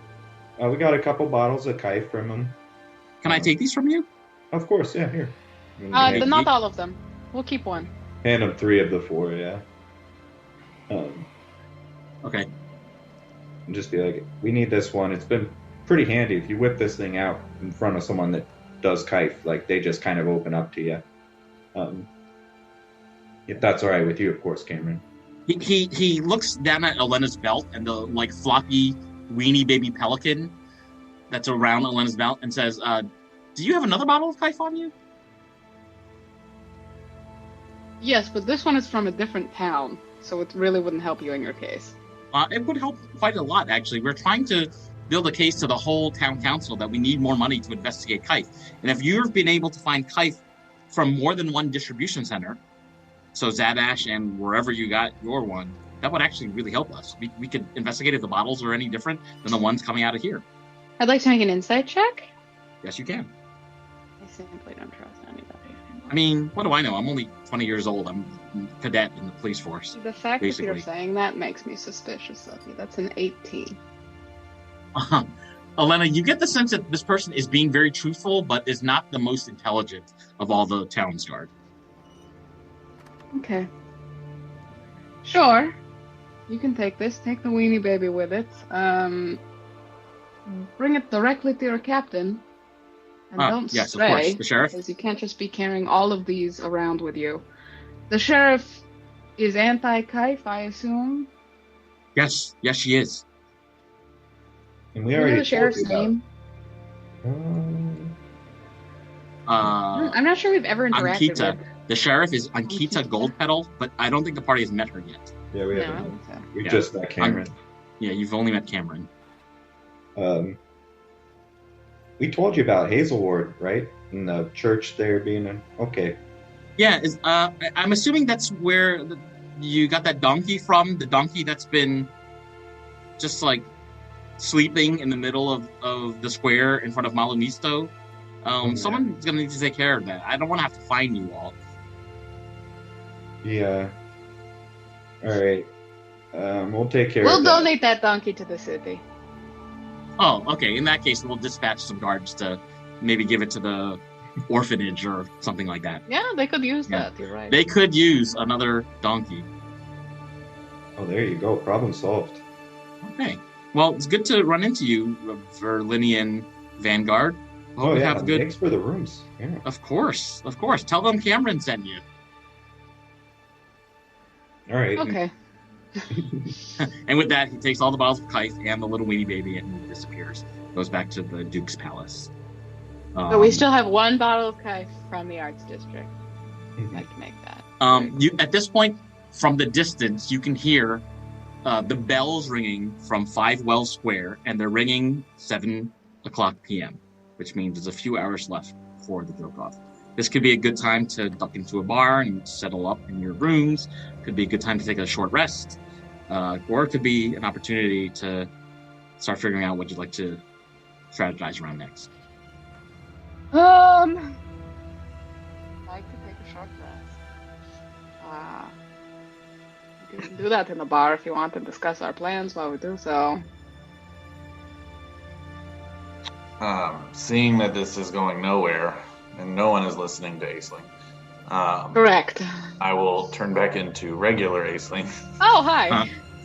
Oh, I there thought it we is. left you back there. Oh my God, I'm so glad you're alive. And I'll be like, gosh, we have so many things to learn as a group. First thing, don't trust the police. Second Yeah, I thing, know. I really didn't want to do that. don't give them all of our things. Third thing, that's one of the worst police officers I've ever seen. Yeah, he's really fucking dumb. Yes. And fourth thing, can we please go to our rooms and take a break and discuss my nefarious plans for this? I mean, my plans for what I have ideas. Extremely trustworthy, Aisling. We love to see it. I used to be a Yes. police officer. Let's go. Oh, really? Did you?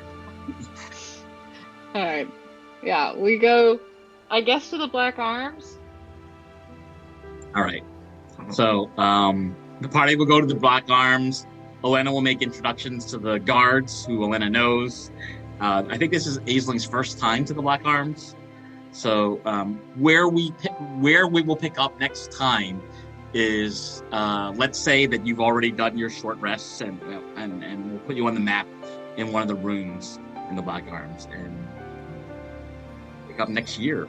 Actually, let me give everybody an additional 100 experience points for the additional encounters. I can't give you more though because you didn't kill anything else. So 100 more experience points. I imagine that my twig blights do in fact kill the The golem. golem. I think Yeah. the golem would have disappeared by then. They chase it around.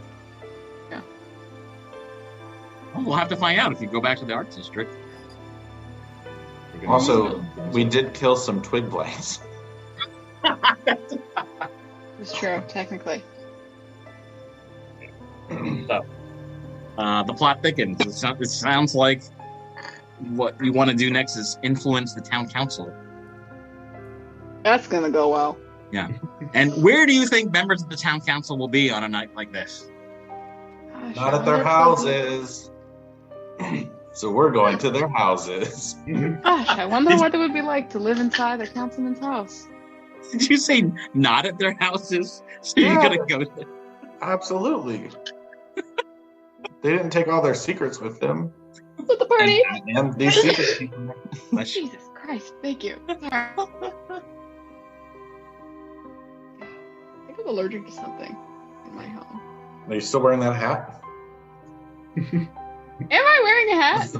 No, you gave it away. You gave it away to Tiziano, I think. But wouldn't it have been lovely if the bear was wearing that hat? That would be cute. We could Well, I cut was little thinking. ear holes in it. Yeah, the ears come out. That'd be great. All right, folks. So, lovely to see you. Glad we had the session.